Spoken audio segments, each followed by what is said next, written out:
Yeah, so in settings, stream, destination, server, and then stream key. You can connect an account, but if we don't have the ability to do that, then yeah, service, Twitch, and then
the second day of the cross-group elimination stage here at the LTA South. Thank you, everybody, for joining us. Bear with us as we do. We have had to step in. FourY4 is helping us out with production here today. We have regressed back to OBS, but we have the games, we have casts, we have ourselves. How are you doing, TDS?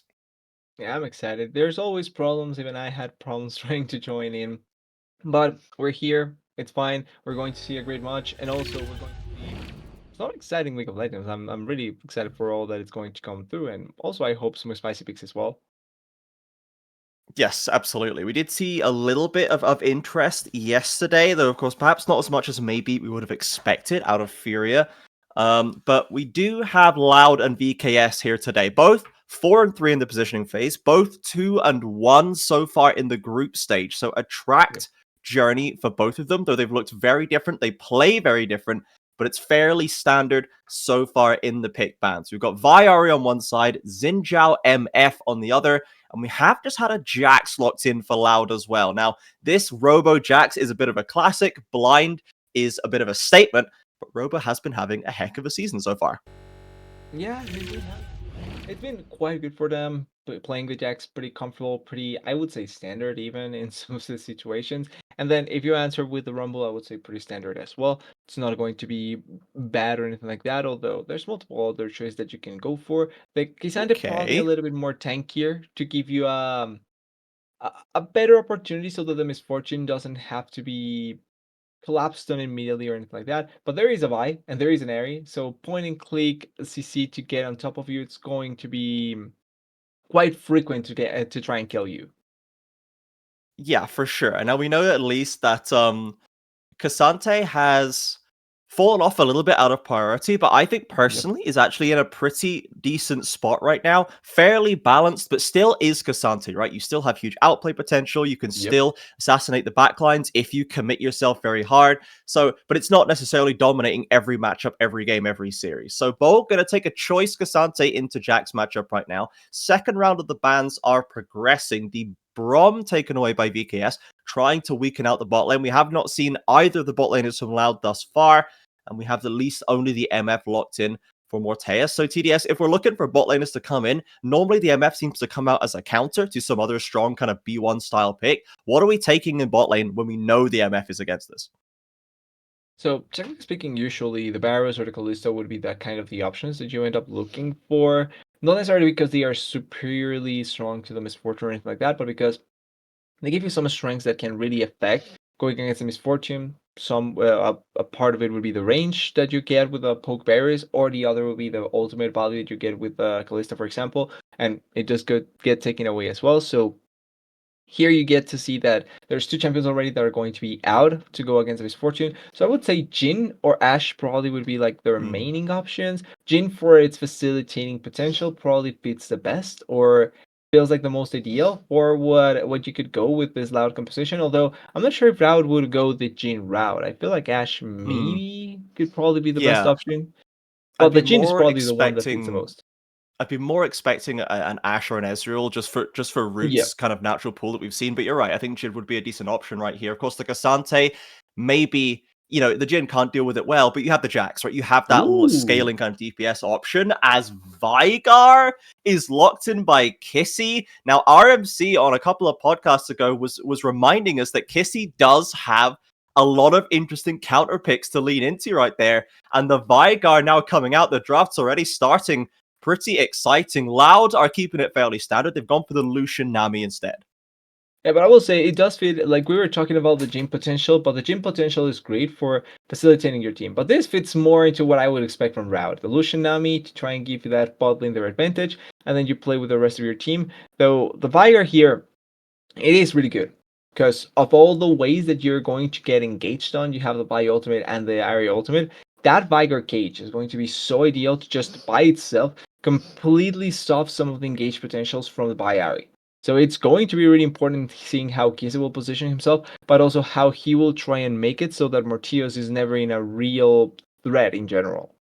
Yeah, both those carries fairly immobile. The MF and the Vigar, no dashes, no real defensive options to be seen, except from the CC they Yep. can offer to try and slow their attackers. And that cage, it needs to do a lot of work, right? If it lands, it's going to stop everything. It's going to completely stifle Loud's comp. If it misses, if it gets baited out, the cooldown is long, and then he is going to be, it's going to be open season on Kissy and Mortius from these diving compositions from Loud. So we'll see how well Kissy can manage this one. It seems like he has a pivotal position to play right here, but it's going to take a little bit of time for him to scale up. Until that point, we have Dasamus on the Xin Zhao, another classic Xin Zhao coming out of the jungle right here, and a choice for Dasamus to show us that he once again should stay in that conversation of our top junglers. He was right up there for the last couple of splits, but now with Tattoo joining, Shinny returning, Karaoke getting back on form, it feels like Dasamus has been a little pushed out of that conversation of top junglers recently. Yeah, but I'm not thinking it's because obviously his play has been the worst or anything like that. It's like you're Yeah, I think mentioning. he's I the just same think that guy, yeah. yeah, I just think the level just went a tad bit up, and when that happens, if you stay in the same place, your play is not going to be, how to put it. It's not going to be evaluated better, but it's just going to still be there. Like as long as you don't change Mhm. anything, you're going to still be there. It's just how much can you do later on after that, and I think that he still has a lot to show here in playoffs, particularly in playoffs. But it's not like I think he's gotten worse. It's just I think his competition is just a tad bit better at this point. Yeah, for sure. I think we have seen that big step up. Jungle always used to be, I think, a pretty loose role for us here in South America. Yeah, I think we've struggled to have those big players. Kind of Jose Diodo stands out as one of the only really internationally relevant junglers that we've ever had. Maybe there's one or two more, but we are seeing a stronger crop of them coming up through the ranks right now as we're onto the Rift already, folks. Game 1 of Loud versus VKS, a fearless best of 3 to decide the second and third seedings and will likely affect who they play in that first round of playoffs. yeah. You ideally want to secure this because obviously the top dogs are going to be quite difficult if you think that there's a big difference between each other. But I do think that the 4 top teams so far can take games of each other. Like yes, Pain looking like the strongest potentially. I still think that they are vulnerable to be taken down, and I think that any of the top 4 can do it. Yeah, absolutely. They have a nice crop of top teams right now, all vying for contention. Pain, of course, taking that win over FourY4 yesterday, securing Yep. themselves in first.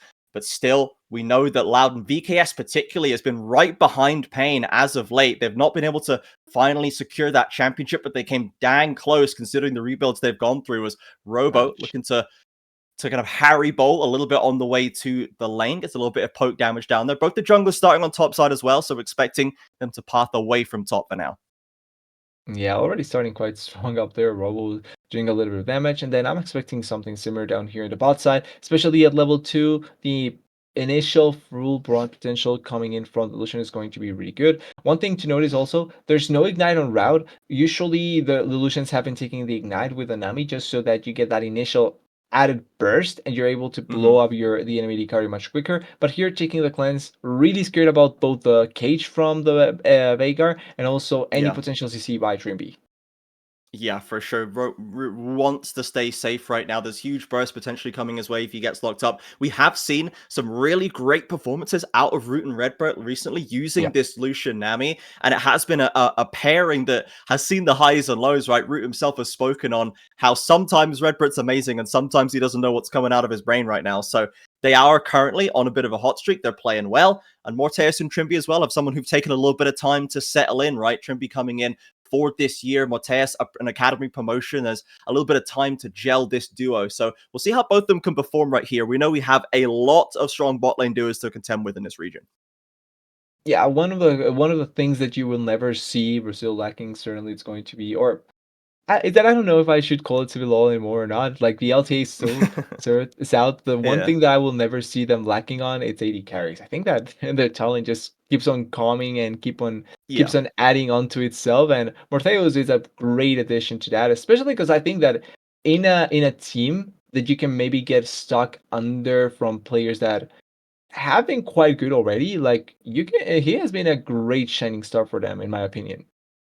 Yeah, absolutely right. This is a guy that VKS bet on a long time ago. CL was very clear that the plan was eventually to get Morteus onto the main roster. And while it came this season, maybe it felt like even slightly earlier than expected, as Smiley was having a great performance in last year. He did take a little bit of time where he didn't quite look in lockstep with the rest of the bot lane, but now he absolutely has. He started putting up crazy numbers. He's reliable in late game team fights. The laning, maybe not quite as dominant as some others, but for now, Shinny and Robo might look to try and sort out the top lane, as Bol has already had to TP back. He has a flash. W's in, catch by the Shinny Q, but he won't go down. Robo as well flashes to safety, but Bol, no TP, and he's right back down to low HP.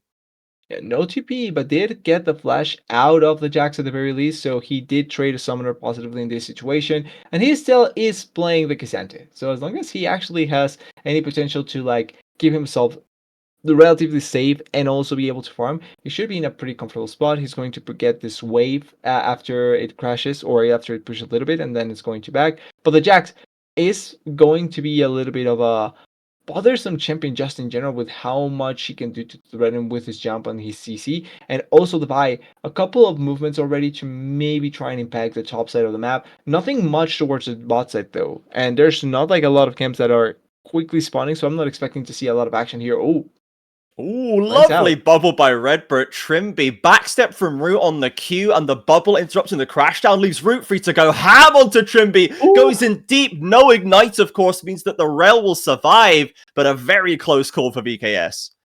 So technically, I would say this is an advantage for VKS, considering that they blew both summoners off of the Lucian and they didn't get the kill. Where the Misfortune still has her flash, but still the aggressive potential that we saw from this bot lane is what we should expect here. The Lucian Nami can go in, can try and grab a lot of damage, and can try and get a couple of kills as Tinones has ulti. Tinones catches them on the recalls. Now, Trimby did not complete it, but he's so low. You can see he doesn't want to commit. Morteus just getting savaged by the Ahri down there. Yeah, big mistake there by the bot lane, and Morteus, we were speaking highly of you, but this is a bit of a mistake there, not respecting the potential roam, backing in that position, which is not inherently bad, but when you don't know where the enemy mid laner or enemy jungler is, you have to take everything with a little bit of risk in your mind, and he ends up paying the price. First blood for Tino's Ahri, and the game can start snowballing off of this because the Ahri by duo is something that we're talking about so much, and it's something that can impact the game quite heavily. Yeah, for sure. You do not want to let this get rolling or your mid game is going to be very tough. Robo has committed the ultimate in topside. Bol without the flash. No level 6 either.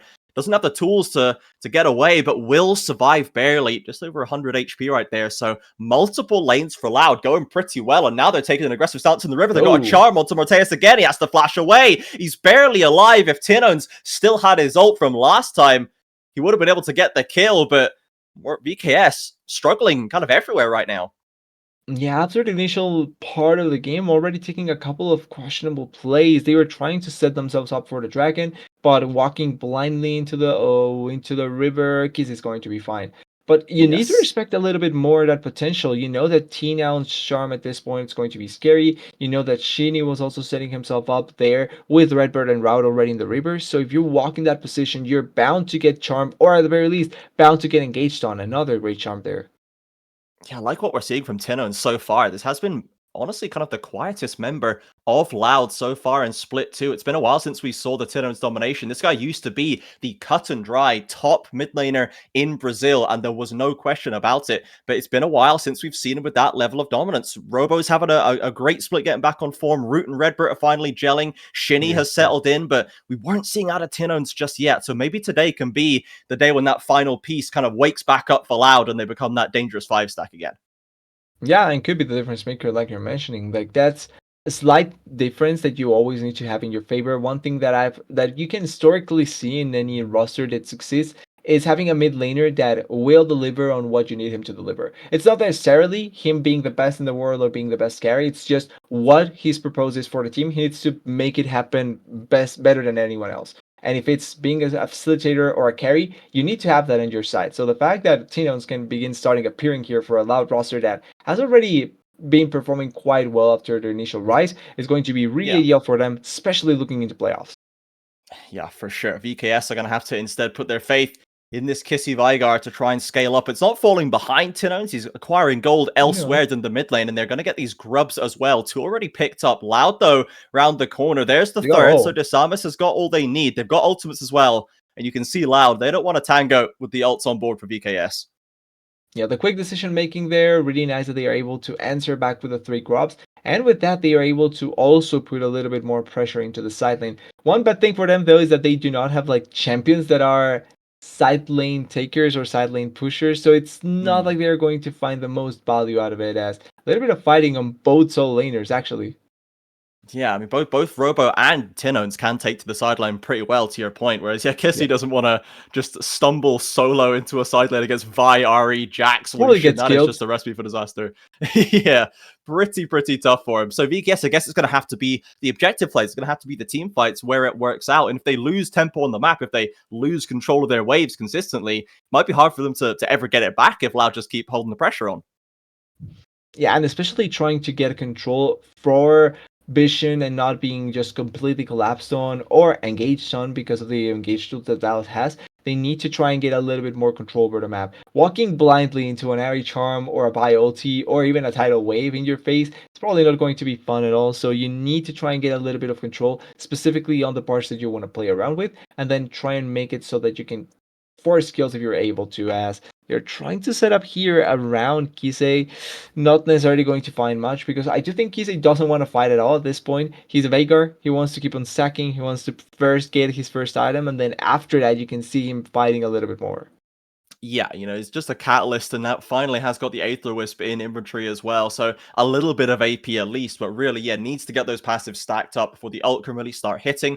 Only Tinones is going to be stacking AP, so he's the only one who's going to take extra damage from that ult scaling, but there's no true tank on the side of Loud, really, so no one's going to be happy to be on the receiving end of it.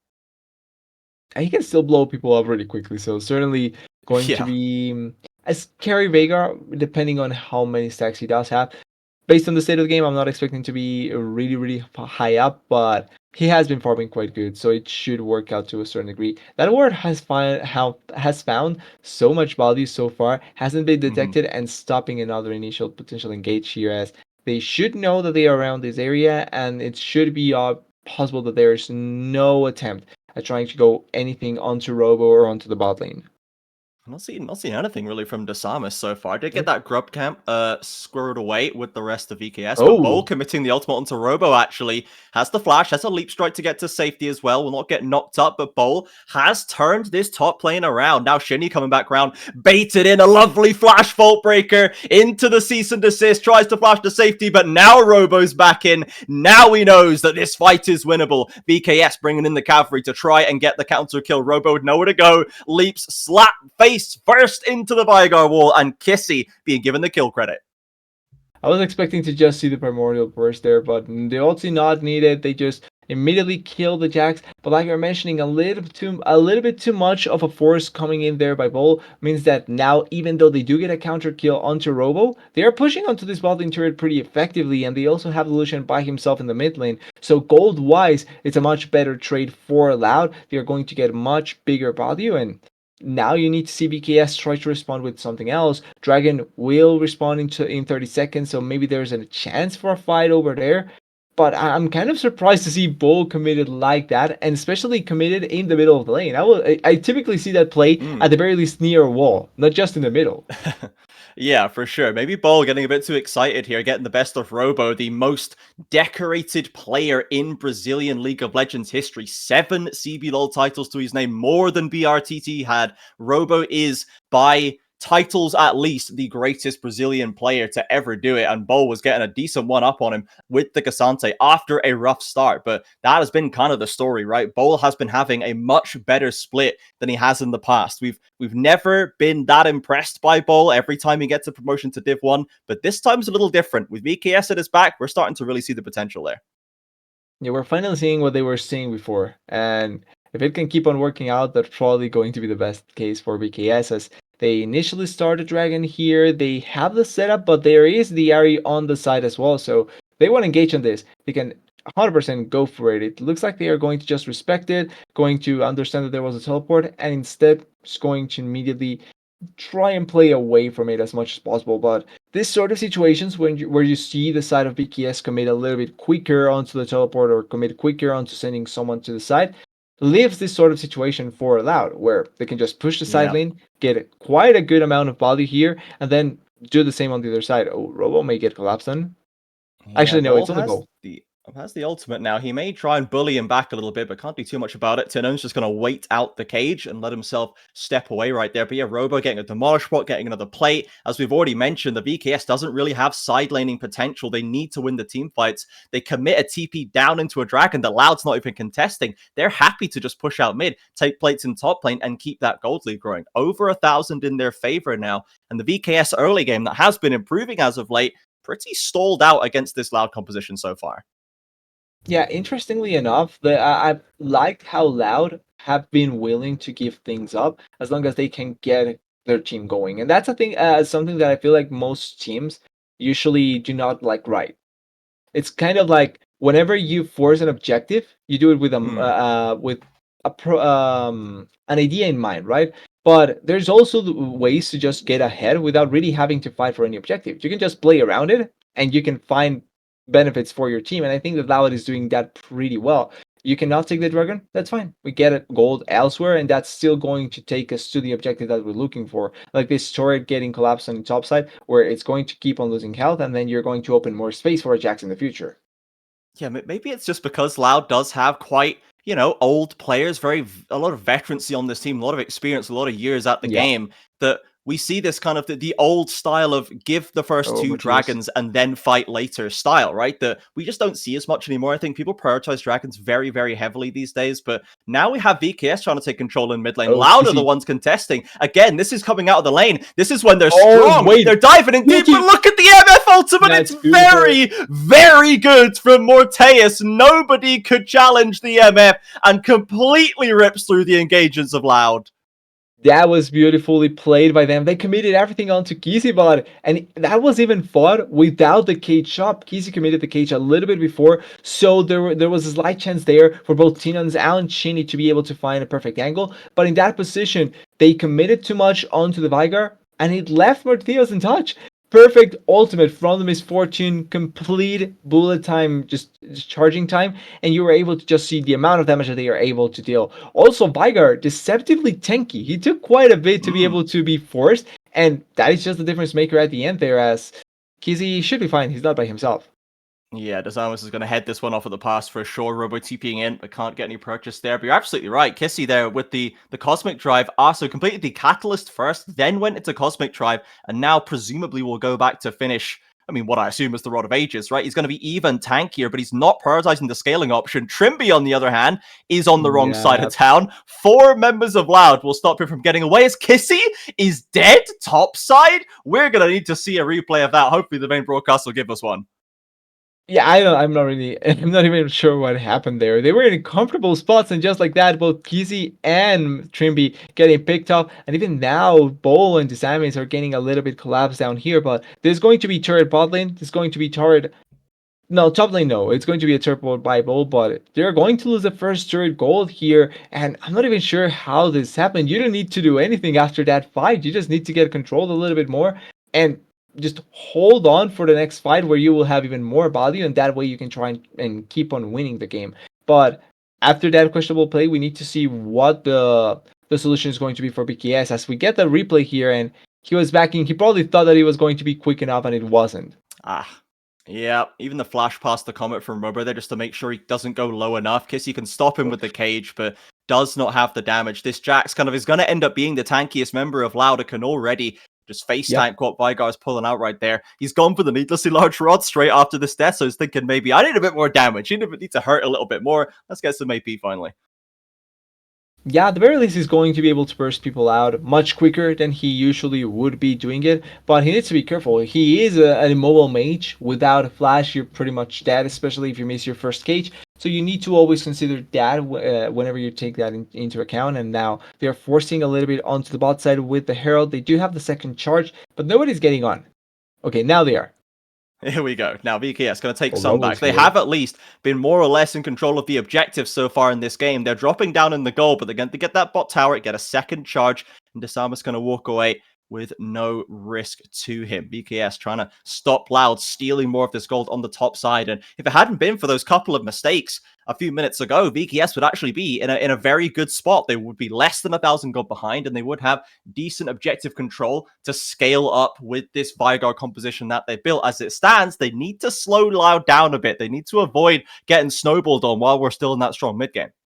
Yeah, this may be a situation though where you kind of give up the dragon if you're on the side of BKS just because you don't have like a great standing to fight on. But it looks like they are going to commit forward a bit. They are going a little bit forward. They want to try and get control. Then they do get control back. They still don't know where the Jax is. Now they know, and they don't know where the area is. So now they know. They actually know where everyone is. Robo? Ooh, Robo dodges every skill shot, means he doesn't get chipped down by Kissy at all. Now he's going engaging. He's on the front line right now onto this Vigar, trying to hold the line. The Namiot goes down, the ball takes him for a ride halfway across the river, and the Jax falls as the Drake still goes lower, but Shinny on the way out, the walk away, fade away smite for the Drake, and now VKS hunting to try and at least get some kills right here. Redbird drops a bubble, has to flash, Trimby around the corner. Will he be able to lock them down? The crash down the Magnet Storm. Nami is not getting out of this one, but Loud still sneak away with the Dragon buff.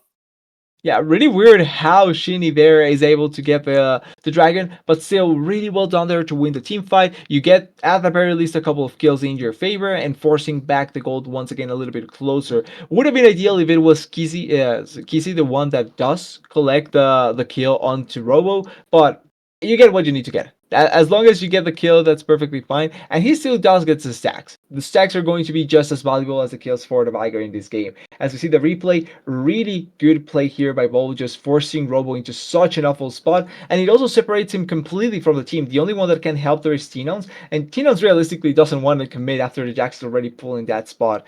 It was... I think actually it was the Nami W plus the extra damage from the smite. Just unexpected there with the amount of damage that you were dealing, and that was why it gets the Sammys a little bit off guard. Yeah, that was very strange, to be honest, to see him that far away, but it does work out there. Robo a little bit too far forward, serves himself up. VKS got a little bit of gold for that, but now Loud with 2 Drakes up, 3.5 minutes, they can play for a third, and it is an Infernal Rift. They would love to get that one, just to keep that damage high, so they can hopefully force this game out before Kissy becomes an undealable with menace. And we can see so far at TDS that these VKS teamfights are really strong, right? Loud are really struggling to deal with VKS in a 5v5, but the side lanes and the skirmishes across the map, that's where Loud have been keeping the game in the control so far. Yeah, it's mainly on how they can try and front those fights, right? Because if you go in a typical 5-to-5 front to back, BKS will win it 100% of the time. It feels like, with how their team fight is set up and how they are putting themselves out there. But if it's a fight starting with a pick from be it Shinny, T-Nons, or even Robo to a certain degree, you can make the teamfight just work out much better. That's why I think that Loud needs to be much smarter in how they approach these teamfights, because their control is going to be completely relevant into how they are going to win teamfights. And if they are not getting that control effectively, then their team fighting is just going to be that much more difficult. Loud getting some vision down around this Atakan. They'd love to get that locked up, give themselves another little boost going through this latter stage right here. But VKS arriving en masse to try and stop them. Morteus holding down mid lane. Bol has a TP heading back to base. As Loud still waiting for an opportunity. They don't want to just start it up. As we said, the 5v5s are bad. If they let VKS just walk up to them, it's probably going to be tough for them to win it out. Yeah, I would really even assume that Loud's composition works better if VKS is the first in the objective, just hitting the objective, because their counter engage or their counter initiative can be a little bit better with the tidal wave just setting itself into a better position, and also having someone like Vi or the Ari being able to just dive in if they are putting themselves into a bad spot. So that can be something also to try and consider if they don't want to be the ones to start it off as. A lot of damage by Route there.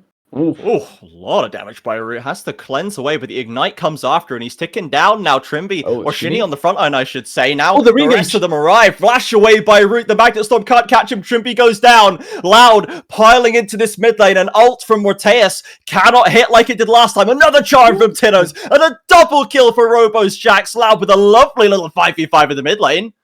Yeah, with the isolated play, really, after forcing everything onto Morteus, actually taking such a huge amount of damage, they immediately move to the side to get the kills on both Bol and Trimby. And the engage by Trimby was quite good, but quick reaction by Route, quick repositioning by the Loud team as well, and it made it so that the bullet time didn't really have as much value as it probably could have had at the time. Now they are going to reset here. I think this is a smart play, because if you try to force the Atakan at this point with Bull having teleport in 10 seconds, it's not going to be enough time to take the objective and also not suffer losses after that. Yeah, and you want to get back for that dragon, right? The Inferno Soul is much bigger for them to play for, but Root So just this, forces the issue right now. yeah, all of the damage that comes down, such a huge burst on Mortheos, and even though Route takes a bit of damage as well, and he gets re-engaged really great here by Trimby, he quickly reacts and flashes away. That flash timing difference is what makes the team fight, because Mortheos cannot do anything with bullet time, he doesn't really get any value here after the fight, and then the follow-up from T-Nones, from Robo is just that much better on the Loud side. Yeah, and Kissy wasn't there for the start, right? Had to TP in, can't drop that cage to stop Loud being able to maneuver in the fight. You can see when they have a little bit of room to flex the legs, they're really hard to pin down. They've got great disengage and re-engage, but the Vigar cage is supposed to stop that. Kissy has to be in position when these fights are happening, or he's not going to be able to help them out. So we see Loud have gone for the reset. The Dragon is now live. They're back to the Atakan, so it is going to be a potential 5v5 here, but they've had another buy, potentially more items to make this even harder for VKS to fight it out.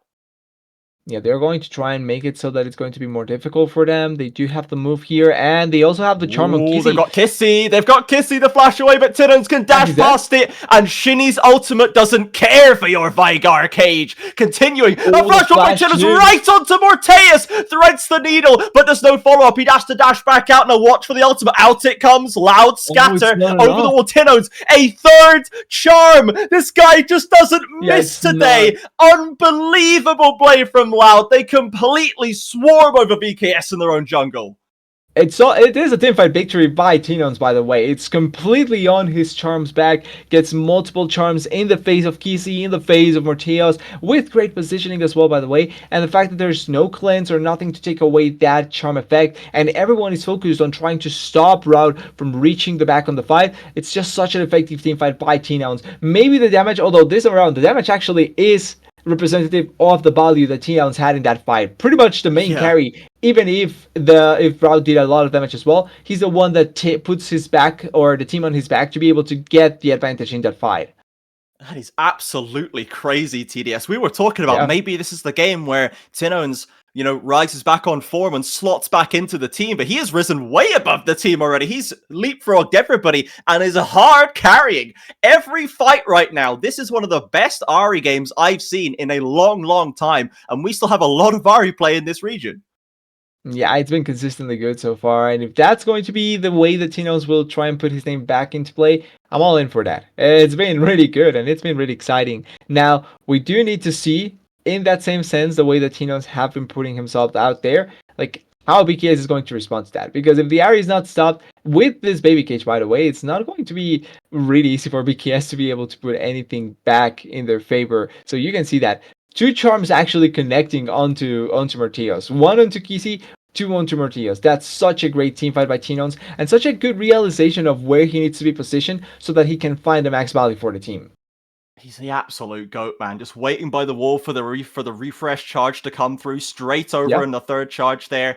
Just beautiful by the Loud mid laner. We saw in the picture-in-picture that they've secured the Dragon as well. So they've got the Atakan surely after that one. Oh, wait, what? Well, we've come back to a classic Robo Death in the side lane. That's fine. No need to worry, everybody. The Baron still on the side for Loud. The Atakan actually not taken yet. They went back for the Drake. So it's Infernal Soul Point for Loud. They have the Baron push going, but they do have to wait for Robo to come back alive. Now, T-Nones committing the ultimate bowl pretty far up in this lane. Has to flash away. The Shinny thinking about it, does not commit. Yeah, Ball probably needs to be a little bit more respectful there, but he doesn't die. He just loses his flash compared to Robo that did lose his life there. And we will get to see how it happens. So he just walks to forward, gets baby cage, gets immediately pulled back by Ball. Yeah, that's a sort of that I was expecting to. That makes complete sense there. Yeah, Eochobs, you know, it's the Robo right there. He has got 6 kills right now. Kind of criminal that T-Nones only has 1, given what he's been doing for this game. Yeah. But Robo is clearly playing cleanup crew right now and has the broken Seeker's arm guard. Still complete that into a Zonius before long, I don't doubt. But yeah, he's still pretty far ahead. It's still been a solid game for him, but he had to get at least 1 unwarranted death in the side lane, or I'd start to question who's sitting at the keyboard.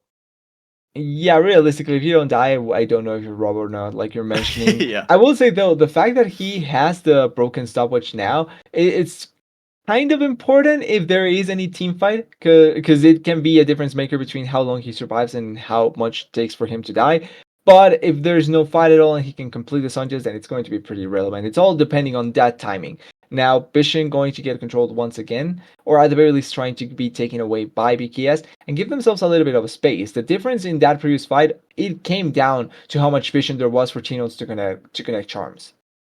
Yes, now we have Loud finally heading towards the Satacon right now. The Baron has worn away. Robo back to the 1v1 against Bol, but is starting to rotate Coming on the over. back. VKS are pushing their way up right now. They could receive the Jax flank, and I don't think they want that, but Loud holding on to the Atacon right now. Down below 3k, the culling doesn't get much done. Root has to cancel it. They go for the smite, Oh, they but get him. stolen by Desamas, but Tino to get onto the backline, catches No. Kissy, goes golden. Where's the follow-up? The Nami wave is there. Bol Oh, flies to in the with back. a TP, but the flanking Robo has arrived. Morteus under pressure. Wait, Kissy goes down to Root. Robo is completely uncontestable right now. That drops the last ditch. It's not Desperation bullet time. Cannot change the outcome. Loud called the play. VKS step into the trap, but it's a triple kill for Root. Leading me die, but he's a good enough sacrifice for the victory of Loud. Such a good team fight, and importantly, it's the way that they set it up. They know how they need to go for it. They understand that if they find the flank angles, even Morteos is going to be completely screwed around if he's not able to be controlled at all. And they just find the Jax on the back. They find Tino's able to move around the back as well perfectly, and it is going to be game. Yeah, it's not going to be enough time for the members to come back. Only the Samus is going to be back alive, but I don't think it's going to be enough to stop this. He's coming off the fountain there, tries to flash away, but Yeah, the Charger's bye-bye. ready. Tinones is going to hit that one. You know he is. Chases Trimby back onto the fountain, and Loud sew up the 30-minute win in game one. This, I dare say, is not the dynamic we thought we'd be seeing right here. Them playing for kills on the fountain absolutely is, but Loud came to play. Look into that camera, Tinones. Take your dues. What a bomb you just dropped on this series. Yeah, understandable why you get that tattoo. Probably, I would like to see you play that champion a little bit more, Chino's there. Such a good performance. We were mentioning this. The scoreline does not reflect the value that area had in the game. Maybe just 2 kills, 3 kills, but the impact on all the team fights was monumental by Chino's. It made Rout's life way too easy. It made it so that Morteos and Kissy had to do way more than they probably needed to be able to triumph. And a pick like Vigor that is essentially kind of designed to be able to just completely bother the Ari in tight spaces because of the baby cage, be completely useless. And that's something, like, it's a lot of merit going to the player that is able to accomplish that. Yeah, either he's TPing in and he's not there in time for the fight, or he's being caught on a rotation before the fight starts, so he dies first and can't help anybody. You know, there was never really a time. There was one play where VKS can just step back, do a front to back, Morteus gets the big ultimate, Vigar can drop a good cage. There's one time where Loud often would play like that. The rest of them were all flanks, TP options, picks and side lanes. There was never that kind of clean 5v5 that the VKS wanted to see. And you can see Tinones on the stream there pointed out his Ari tattoo and made us all know this is why he's doing this, right? Absolutely crazy from him. So VKS came up with the game plan. Europeans with that pick. Absolutely right. He is terrorized. We all have the memory of that deep inside us, but this just shows us, I guess, VKS had the game plan, but Loud's execution was crazy today. And we might be going back to the playoffs Loud of old. We're not quite there yet, but they seem to be waking up in a big way. Yeah, and they are waking up at the right time, right? Like we were talking about Loud's kind of like rise. It starts off of the initial chain of victories that they had. Now they are accruing some more important victories here in the elimination stage. And importantly, they are finding the right like highs at the point where they are reaching playoffs. You want to have this sort of opportunities all the time when you're playing this sort of competitions. You don't want to start hot and then fall off. You want to start a little bit slow, but then get hot when the right moment arrives. And it looks like for Loud, it's going to be now.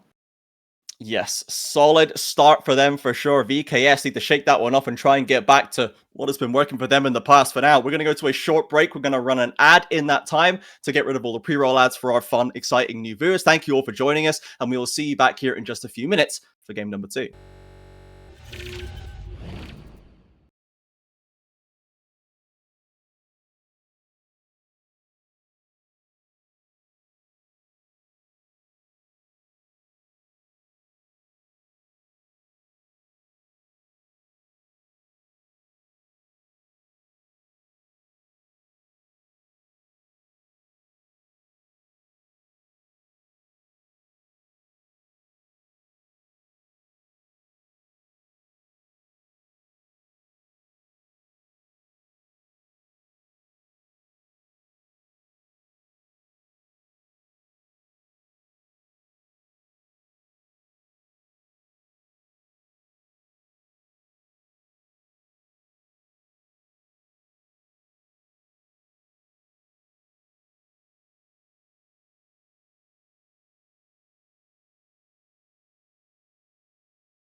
Welcome back, everybody, to the LTA South. My name is Trajan. I'm still joined by TDS. We're into game number 2. Loud kinda smashed VKS, I'll be honest. Not many people would have expected this. I think we were all on the podcast, and generally we were thinking of different flavors of how hard VKS would beat Loud today.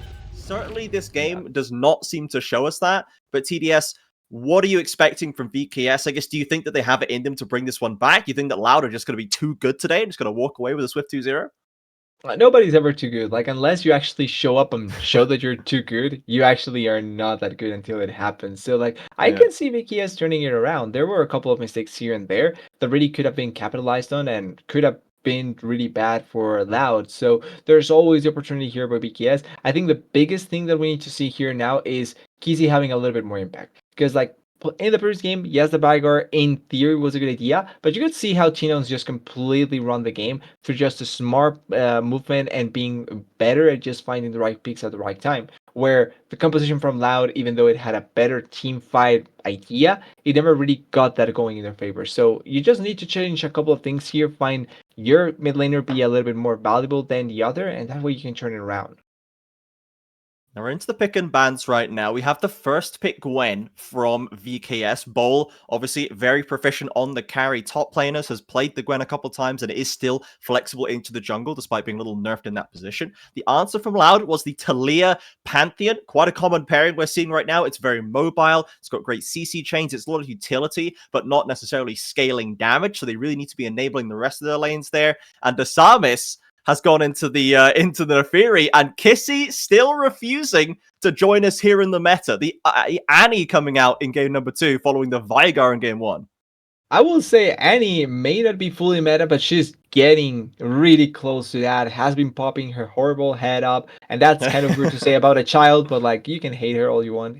She's Yeah. kind of bothersome. And I love this combo, by the way. I really love the fact that you get the Annie stun plus then a Fury like execute potential. So locking down targets is going to be not that difficult, and also you're able to destroy them just as quickly with an Fury and the Gwen here. Really like the idea that they are going for here. Loud responding with an R. I would say pretty standard robo pick. I wasn't expecting anything else than an R. The Jackson Denar feel like fit into what he wants to play 100% of the time. And then now bot lane is the only thing remaining, but with the Barriers and the Kalista banned away, I would assume you're going to have to go for the Janes, the Ashes, the Ezreals of the world now. Yes, we'll see if we can finally see that forced out here for that bot side. We're into those second round of bans. The Rakan, the first takeaway from Loud, trying to once again weaken that bot side, which has been relegated to that full second rotation. It was the same for Loud on the blue side last time as well. Really prioritizing getting that strong top side locked in is the blue side here today. But we'll see what Morteus has to offer right now. Blinded the MF last time. Didn't do horribly on it for sure. Got an ult or two off that was very, very solid, but ultimately could not deal with the dive threat that was coming down on him so hard. Yep, and with that in mind, like at the very least, I think there is a little bit less of a chance that the dive is going to be just as hard this time around. It's all on Robo getting onto the back lane, and then you get a follow up with with Benar as Shinny goes into the back lane. I hate sometimes how I get confused with where the positioning of some of the champions here, but I think that this is probably going to be Loud's more conventional teamfight composition being played here, and then the response from BKS is going to play the style that Loud played in the previous game, similar to here. I think you're going to find the flank angles from Bo, a little bit from Kizzy, and make it so that you can get onto the backline much more comfortably. As with the Ash band, by the way, that means that we're probably even the Kaiser here, we have to go a little bit deeper into that AD carry pool. Yes. Now, with those heavy focusing out, Trimby the focus of Loud, but Root the focus of VKS. Let's see what that first pick is going to be. Assuming that we'll likely give the support counter pick over to Redbird right now, but Root, of course, has a deep pool. Still things like the Ezreal that are open that can be solid into basically anything down there in the bot side. Doesn't have necessarily as much tough matchups, but they're going to do the unusual thing. They're going to maybe lock the support early with the Alistair and leave the AD carry counter pick for the end. I'm kind of curious why that is the case. Unless they have an AD carry they really want to play that would be normal, you don't typically see this sort of thing, as the Ezreal makes complete sense. It's the typical option and the one that you see the most after most of the AD carries are taken away. Even preferred for some above a lot of the other AD carries. So wouldn't be surprised if Mateos does opt into this here. And that probably means that we're going to get an engaged support. Although Karma is not actually bad away. Could be a Karma angle actually, but you do want to have something big to follow up on the Annie, because if your whole engage is going to be based on the Annie, it's probably not going to be ADL. So maybe the Leona will end up coming through here after Route already took the Alistar in their favor. Probably looking like that. Yeah, we'll see what the choice is going to be right now. Of course, I would maybe be hoping to. Well, they don't really have a tank on the side of VKS. Like, what do we actually need for Trimby right here? Normally, as this kind of player, you expect an engager as the leader kind of coming through right here. The Rakan was banned away, but we do see the Poppy locked in. Now, Ezreal Poppy is a pretty strange combination. We don't tend to see it that often. One quite short range, one quite long. Poppy not as proficient of a roamer as some other options. But it does deal well with the Alistar aggression, can kind of cancel the Headbutt Pulverize combo. If your fingers are fast enough, good to deal with the Pantheon as well, maybe even a Gnar crunch in for the ultimate. So we'll see if that's going to be the option there. And then Root going back to the Xayah. Another Xayah we've seen this weekend. We are starting to see some of our more tenured AD carries, Titan and Root and such, going back to this pick as of late a little bit more than we've seen it so far in Split 2. I will say if the Xayah was going to be the option, you don't need to wait until the last pick to go for it. I understand that Jhin may be the risky here, but I don't think it's that bad that you can just play around that. Like, I think it's fine if you go for the Xayah even before and just leave the counter pick for the support. It's probably more than likely going to be way more impactful than just deciding on that. But the Poppy here is interesting because it is kind of an engaged support in a way where you can try and go in and set up for the team. But I feel like the more valuable factor that you're bringing Poppy Q for is the pill. You're playing around stopping this Gnar, stopping this Pantheon, stopping this Alistar. It's all on what you can stop so that then you can reset up for the team and then be able to allow for the Annie to engage. But I think that Kid is going to be a bit more reactive in this game compared to just being the main initiators. And I think that sort of idea can be a little bit risky just because there are multiple tools to get initiated on, and if you're not ready to react to them, kind of similar to the previous game, you can just get completely destroyed. Yeah, for sure. Going to demand a little bit more execution here from VKS. They need to deal with, once again, an aggressive, loud composition that was able to effectively get leads, find picks, and make their composition work, play to their strengths, and remove and kind of dismantle what BKS was trying to do in game one. A very practiced, efficient, successful Loud in that first game. And VKS would not be expecting to get dumped out right here. Now, of course, the loser only falls to the third seed. There is no elimination threat at this stage. It's really just setting up a potential better matchup in that first round of the playoffs.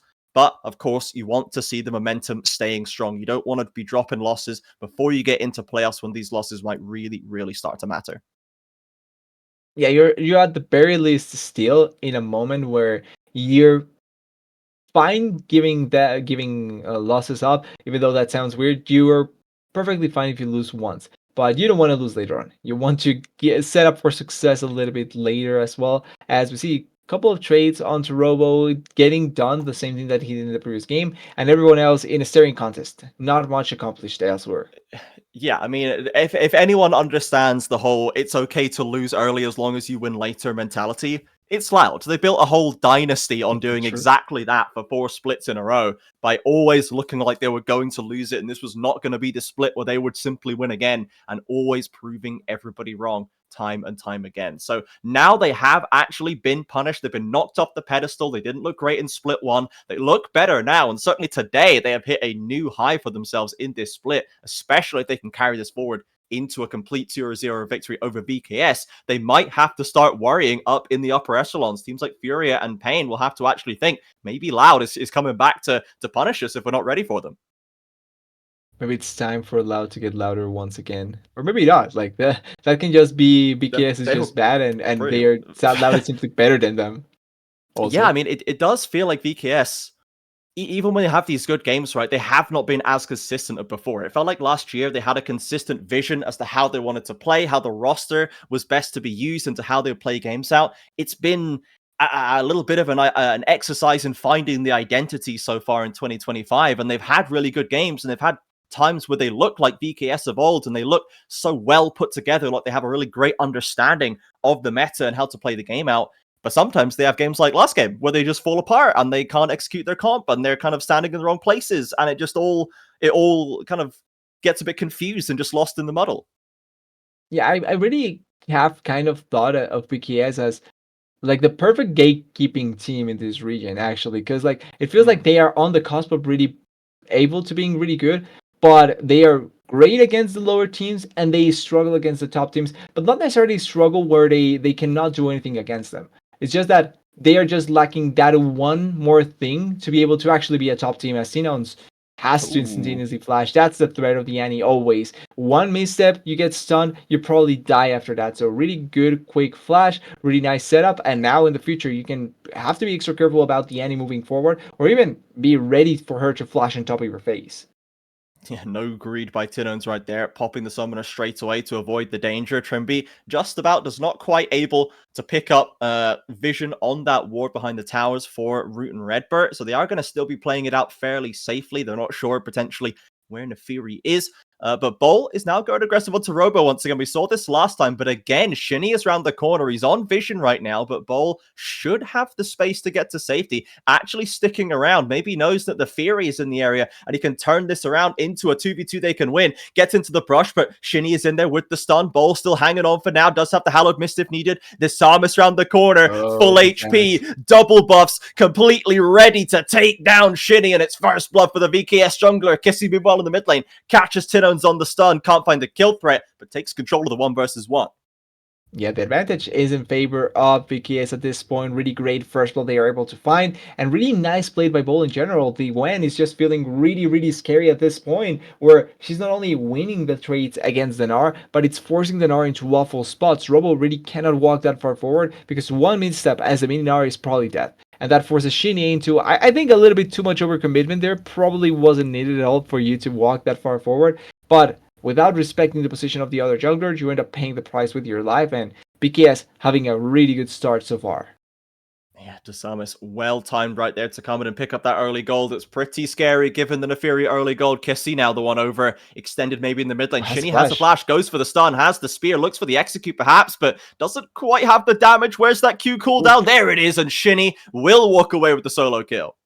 Yeah, spear to the face, Little Girl cannot take that at all, and it turns into a pretty easy kill for Shinny. Also, flash down now can also turn into a setup later on, but nice move with Shinny there. This time around actually being aggressive enough that you can turn that into a kill, and with the Sammys not even being close by, it's quite easy for them to collect it.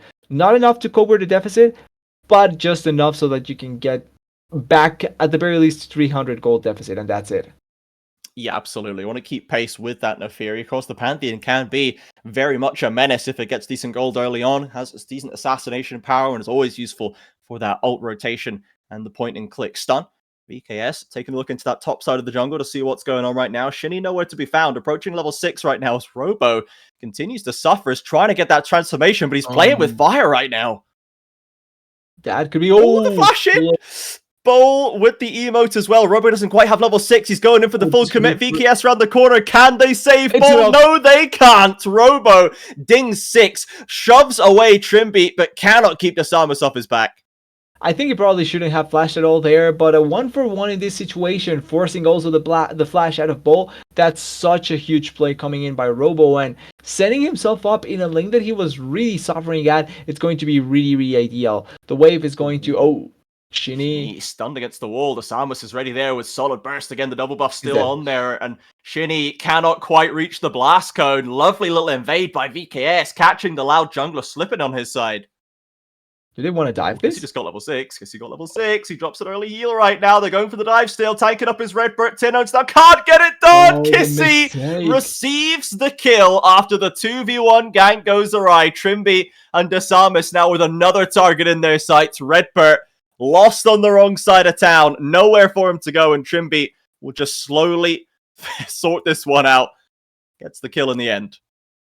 Yeah, what a nice way to die at the end there. And I have to question who really got pulled off that call there, because it looked like Tinones was not ready at all to try and dive in. Redbird went immediately just as the Annie dipped level 6, and after that, like, we can look at this. It's Redbird the one that commits. Tinones is actually going back, so it has to be a Redbird call. But because of how it was setting up, and also Redbird tanking one of the turret shots, Tinones just take the full brunt at the end with that last third shot plus the damage, and he ends up paying the price. Really weird commit out there. Oh, full ults onto top side. Robo bouncing in. Shinny with the Ouch. ult. Bull has the needlework and gets some damage down. Not stunned, but it doesn't matter. Second kill for Loud Robo in the top side. Yeah, and at the very least, Loud is finding multiple picks here in top lane so that they can try and get a winning lane in a 1 point, because elsewhere they are losing really heavily. Bot lane is the only other one, but Raud hasn't really had any sort of impact at all in the lane. He's playing Saya, so as long as he just gets the late game, that's going to be fine. But you need to have this connector champion to be able to reach that later stage of the game. And if Robo gets ahead, you at the very least have a champion that can impact the team fights in a positive manner. Yes, timing dependent as it is, the Nars can completely change the course of games, and the Robo Nar has been a side lane demon for many, many years right now. We have to respect it on the side of VKS, especially with the extra gold that's been funneled into him. Still, 1,000 is the lead for VKS after an overall pretty darn successful early game. The biggest winner being Desamus on this Neferi, 3-0, and the backline for Loud is going to have to be terrified of this.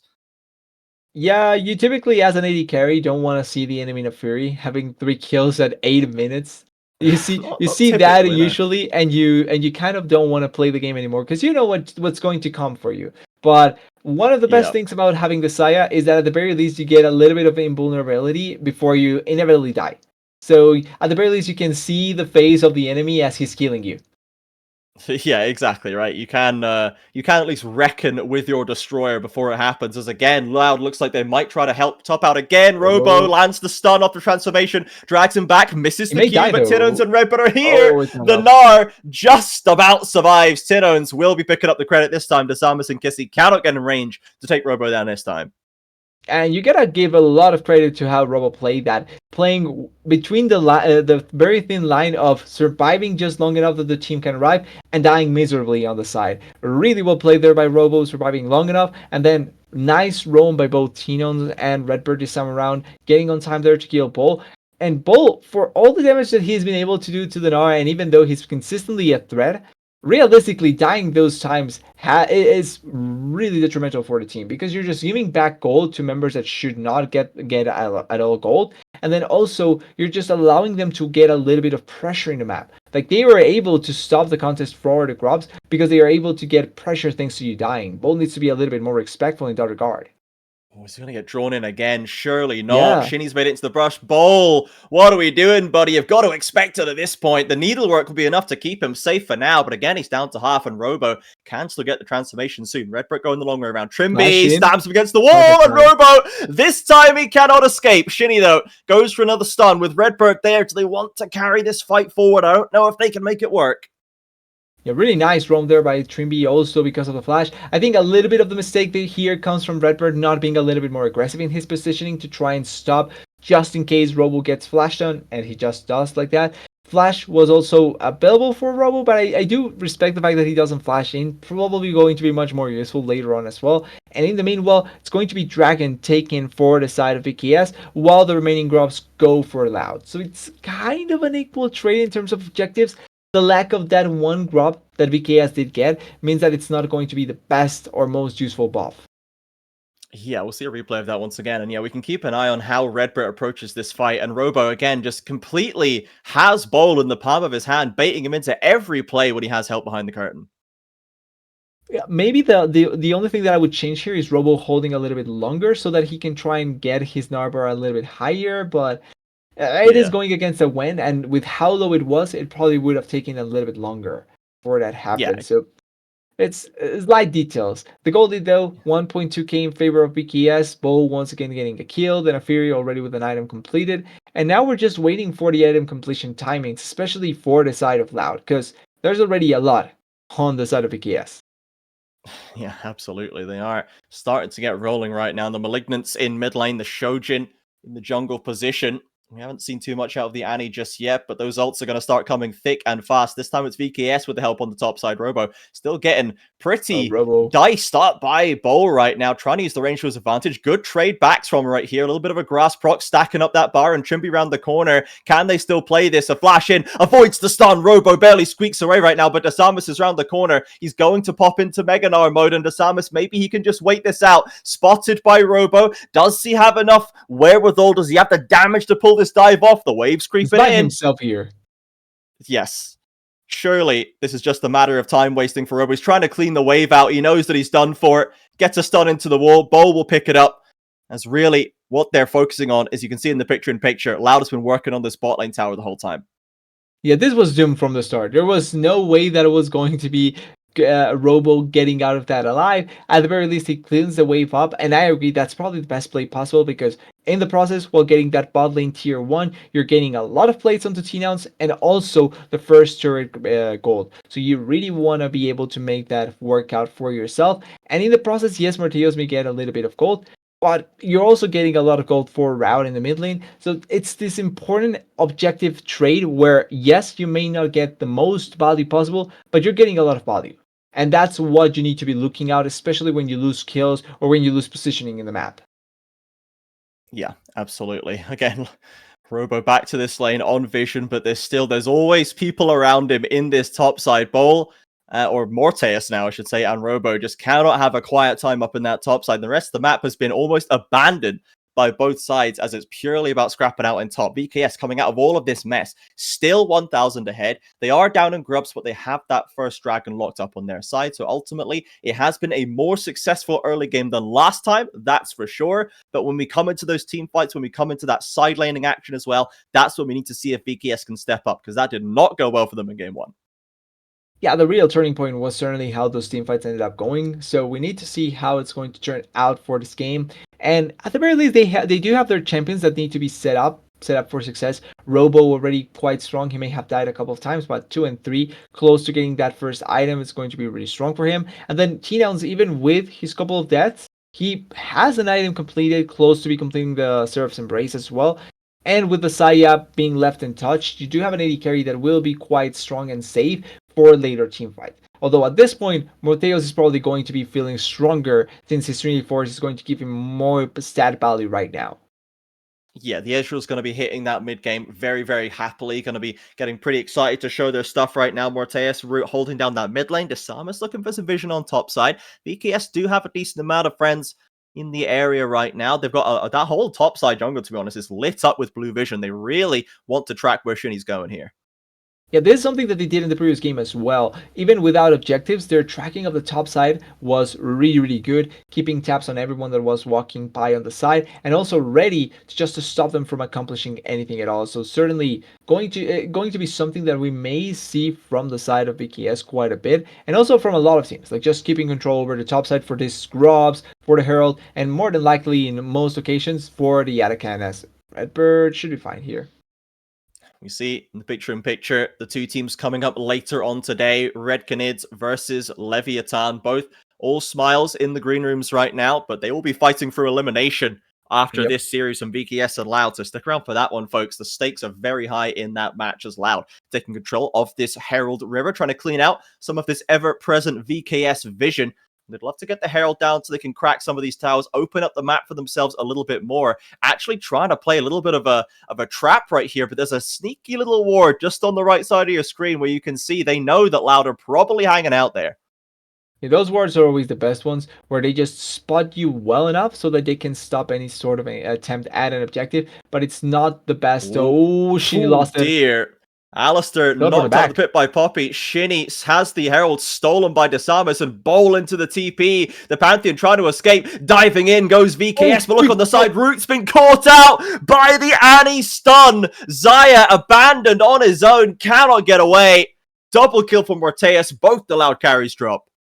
Yeah, and that's the thing with the side of this game. Yes, you may have the ultimate to dissuade some of the engage, but if you're not ready for it, you're going to get exploded on, not even time to be able to flash away, and no cleanse to stop the stun from coming through. That means that you're just going to get immediately exploded on and losing out on that Herald as well in the process. You lose the fight and you lose the Herald. This is a big bad news for Loudon. For BKS fans though, you can be excited for this because now not only the teamfight has worked out, but their control of the map is completely in their favor. Yeah, a little bit of a mistime there with the smite. Actually, I'm not even sure if it was just up or not.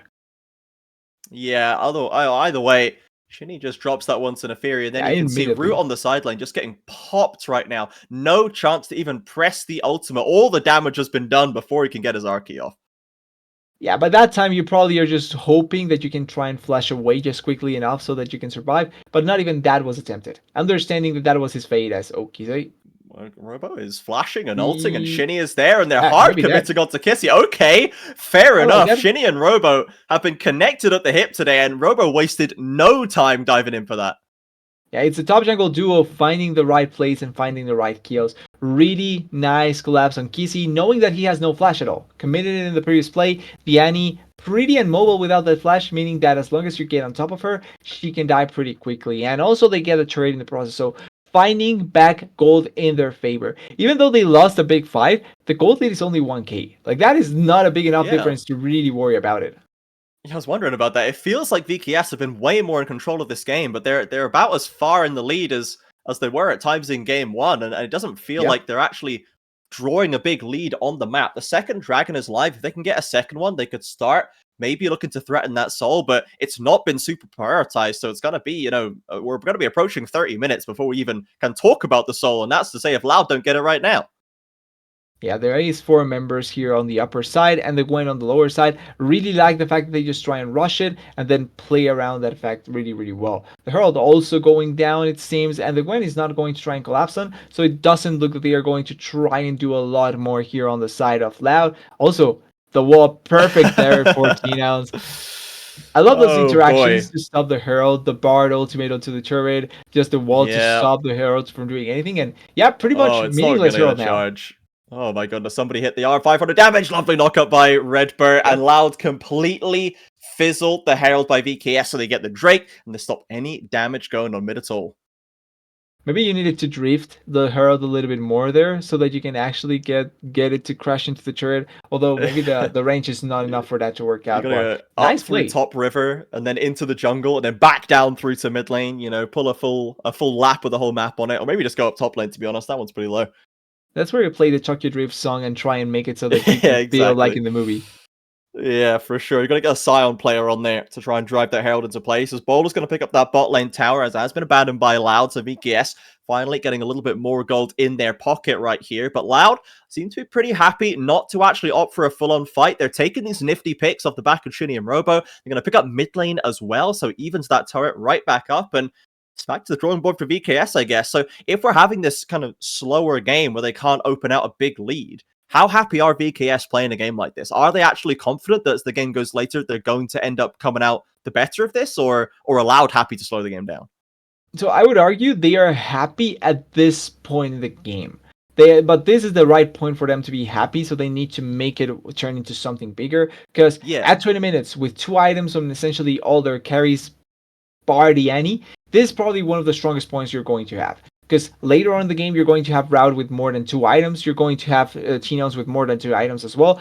And Robo and Shinny are going to become a little bit tankier deceptively thanks to how their champions work. So you need to find picks now or plays now that really turn that gold lead into something much more monumental. Because 1.5k at this point is not going to be enough to turn it around. So BKS is fine, but they need to now turn it up a notch a little bit.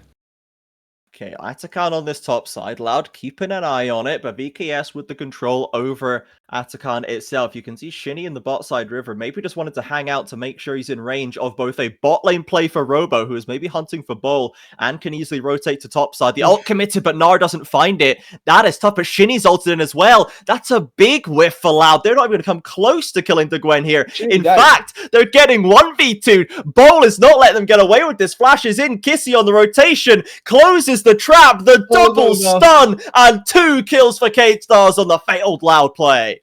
Yeah, they try to make the same play that they've been doing every time finally work out, and it doesn't. So it's 2 kills in favor of Loud, and they can actually try and stop this Anakin, by the way. Although, no, actually, Bull does have teleport. So, no, it's a 4v3. They could try and fight it out, but I don't think it's worth it at all. So they are going to lose the objective. And this is what I meant by trying to maybe force it up a notch.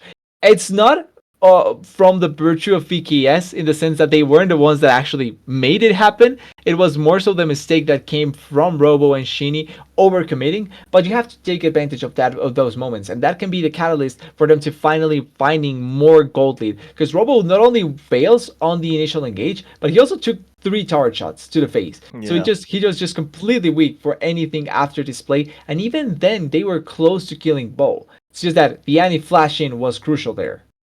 Yeah, there was a missed Q from Shinny in that fight that would have, combined with the rest, it'd been enough to take down the Gwen, but still, they go back to the well one too many times, and Loud finally lose out big for that. 2 kills in the Annie's pocket. That's lovely gold injection for Kissy, and the Atakan in the favor of VKS. So, unfortunate for Loud. We'll see if they want to switch it up right now, if they're going to keep just trying to make these side lane plays work, but I don't know. The 5v5s were kind of tough for them last game until they got very, very far ahead. And in this one as well, I'm not sure how well that's going to fare for them. VKS do seem very in control of the objective plays.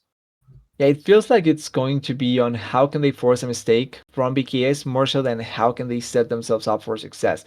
Because BKS at this point, they don't really need to do anything like quite big. Oh, no, we are, in fact, going right back to the gank ball in the side lane play. This is the goal right now. Over the wall he goes. Seismic Shove misses. Flash over by Redbird. They have the damage, but sadly, Alistair is the one to pick it up. VKS on the rotation now, trying to come through. Tidons with a bit of damage. Robo's there with the Meganar. VKS have got to be careful, but Redbird popping the ultimate. Trimby flashing in to try and keep them locked in place.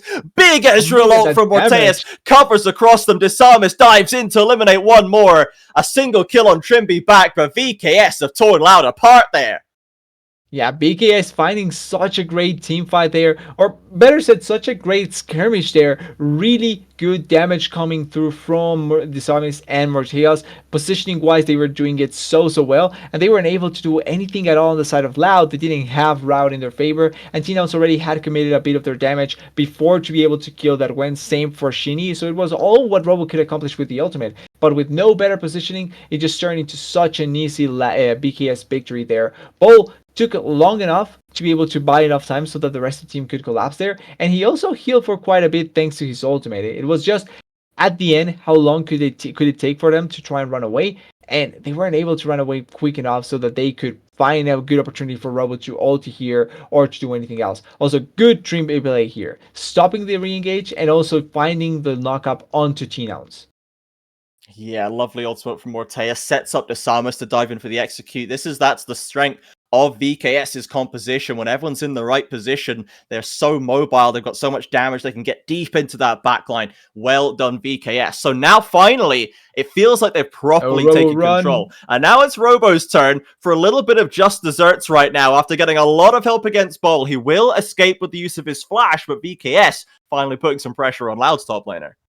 It has to flash away there, not finding good opportunity now to be able to use the Mega Gnar flash. And this does mean that for the next team fight, if there is any, the Gnar is not going to find its most valuable ability there. I gotta say, this game though, a big contrast compared to the previous one in terms of mid lane performances. We're talking a bit how Kissy needed to kind of stand up compared to how he played the previous game, and this time around he's doing a much better job than T-Nouns. So Redbird is dead. Redbird trying to catch up to service, but Loud just is not able to do the job, and VKS clap back without a second thought. Oh my word, double kill for Morteus, a third in the pit, the triple for the Ezreal as the Baron has already been started.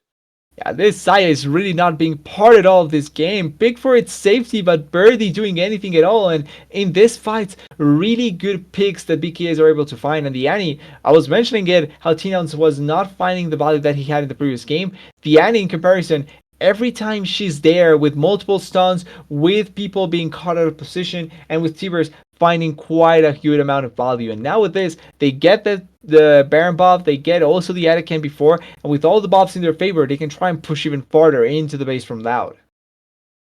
BKS wearing purple, 6.5k in the lead. This is a lot more what we expected to see today, TDS. Game 1 was a washout for Loud, but Game 2, BKS have looked a lot more coordinated. They are following on great plays from Trimby. Kissy's picking this game. I spoke an untruth when I claimed it was not meta in the start. Thank you, everybody in the chat, for correcting me. I don't watch enough LCK and LPL. I see how present it is in some of those leagues, and we are seeing it come in as a decent percentage of play. It's just kind of been slow to hit the LTA South, I suppose. But we are seeing it from Kissy, and it's looking very, very good.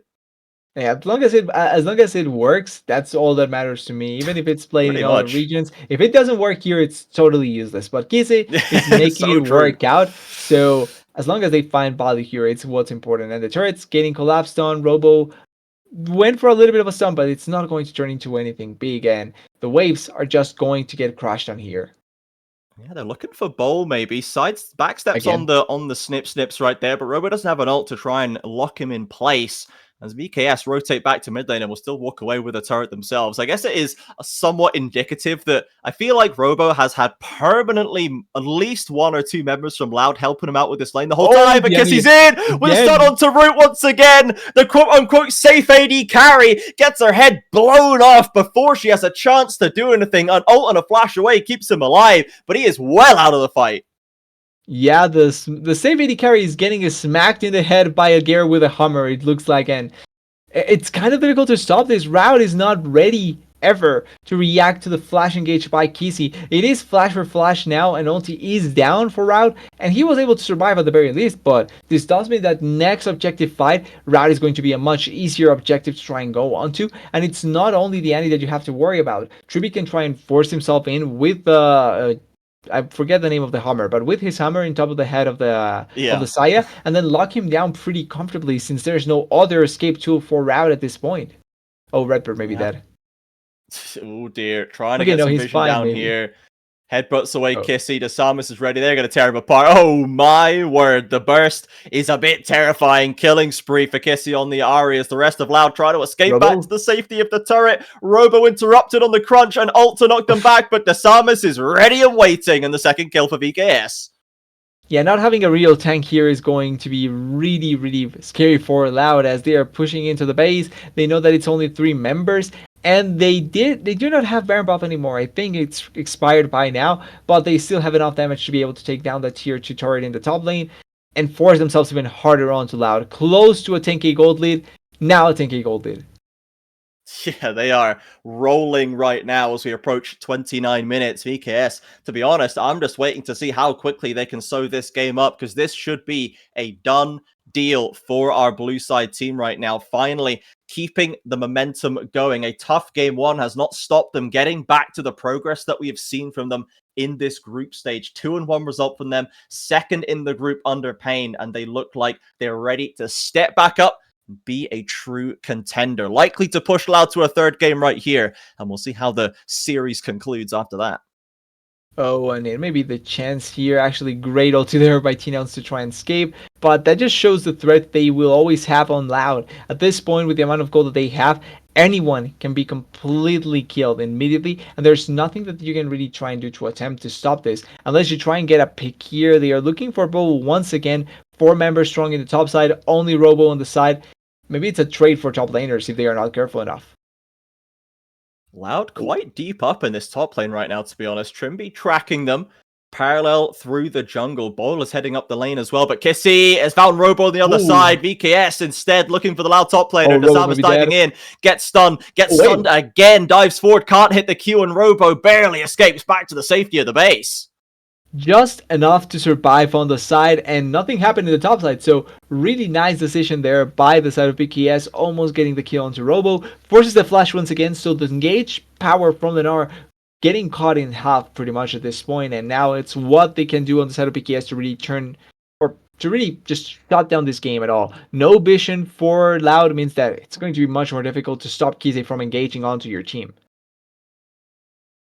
Bolt pushing up on this top side, BKS clearing out the top side jungle, strangling Loud out of this game, denying them as much gold income as possible. And our once champions in Loud right now, stifled in this second game, struggling to find a way out. Previously, Shinny and Robo were making active plays all across the side lanes. But it's been a long time since we saw that. They just don't have the firepower to contest VKS right now, it seems. Yeah, it doesn't feel like they have enough strength to be able to go against them, and it's because it pretty much depends essentially on route. At this point in the game, Robo and Shinny are just glorified shields, and T-Nouns doesn't have enough damage to follow up either. If it was a much closer game, I could say something different, then the idea would probably be to play for the strengths of what Loud can provide and what their champions are capable of doing as well for Route. But at this point, it's only Route with 3 items completed, but also he cannot get any opportunity to auto-attack, because if he goes close to auto-attack, he just gets immediately piled on by the Annie, by the Nafiri, and also by Trimby on top of him. Loud maybe looking to find an action onto Morteus right now. The Ezreal, a tricky customer to lock down with Flash and Cleanse, and they're going to just clear the wave out instead. Bowl rotating up from bot. Robo currently in top side. VKS maybe try to corral Loud through the jungle into a choke point where Kissy can go a little nuts. There's a Baron on the field if VKS can peel back for it, though. Yeah, it's still an objective that they can try and go for. There is no vision at all to try and stop it, and they just started it right now, so they have to define if they want to try and go for it. But Kissy playing guard here, anything that you try to go for here is scary. Oh, Robo getting a great angle. Flank. He's already megaed, and the rest of VKS are a little separated, but Louder in the mid lane. They're not even close to this Baron right now. And the Meganar is going to time out. The Baron is a done deal. I say that. Shinny has just sent it all the way into the pit. We thought they were out, but the Baron's still at 3k HP. Well, Shinny, I guess, just thought he'd throw caution to the winds. When you're 10, 12k down, maybe you've just got to send it for a Hail Mary Baron steal. I respect it, but I cannot claim that it worked.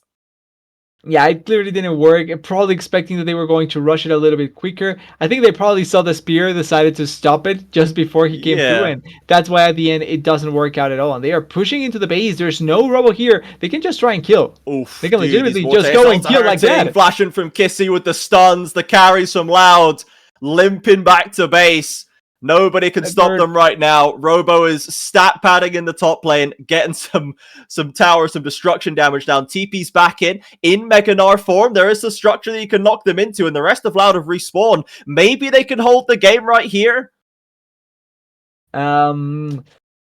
Yes, but the maybe is a really big maybe. Route has to find a monstrous team fight here. But he barely gets the chance to actually auto-attack. Like, he now has 4 items, but look at that. He cannot walk too far forward. He's got sums. He's never gets a chance to use them. He's already down to half HP. He has to get away from there. The scaling is not saving Root right now. He's going to go to back to heal. The game continues. We're not done yet, TDS, but Baron's still up and Inhib down. It is dire for Loud.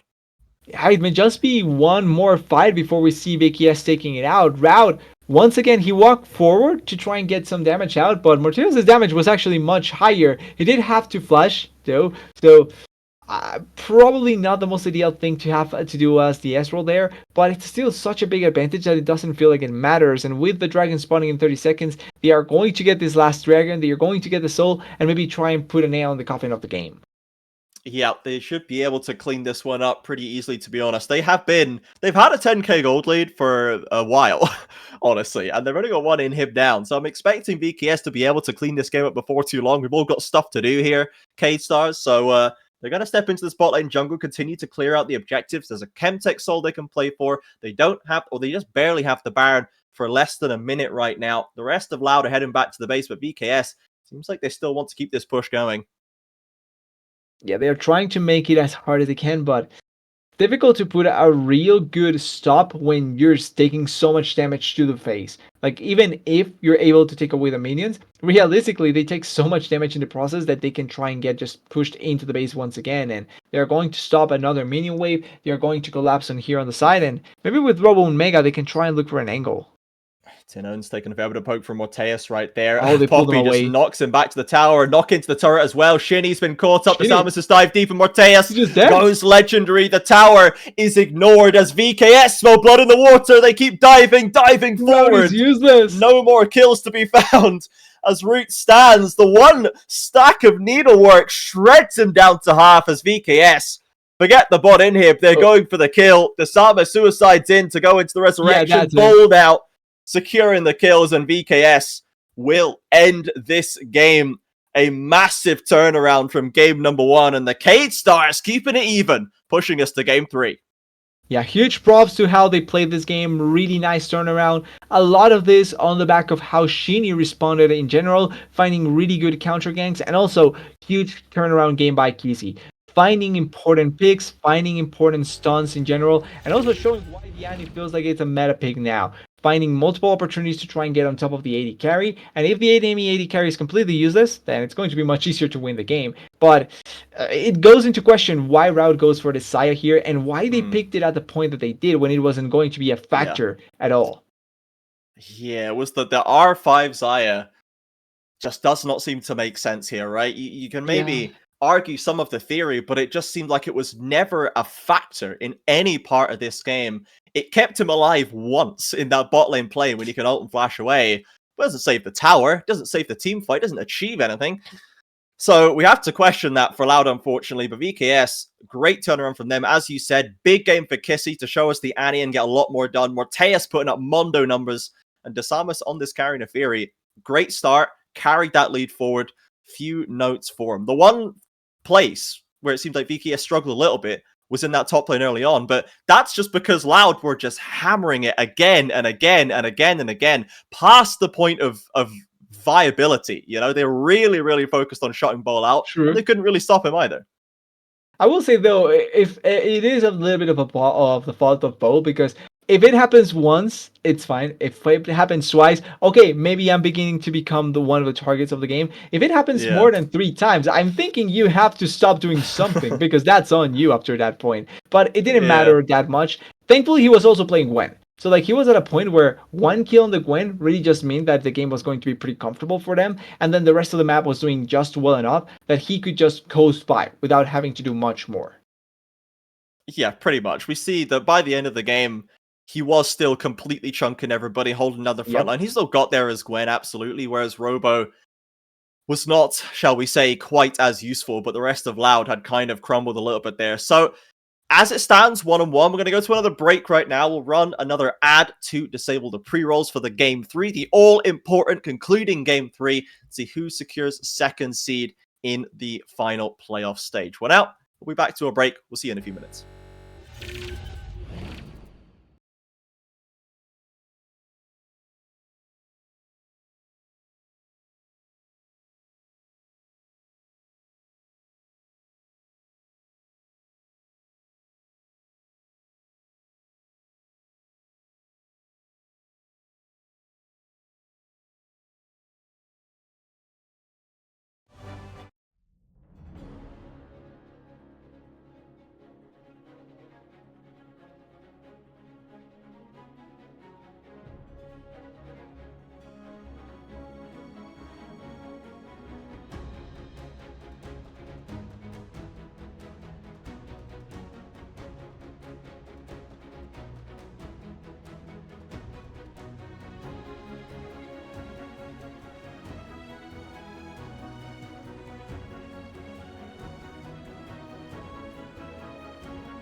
Welcome back, everybody, to the LTA South. My name is Trajan.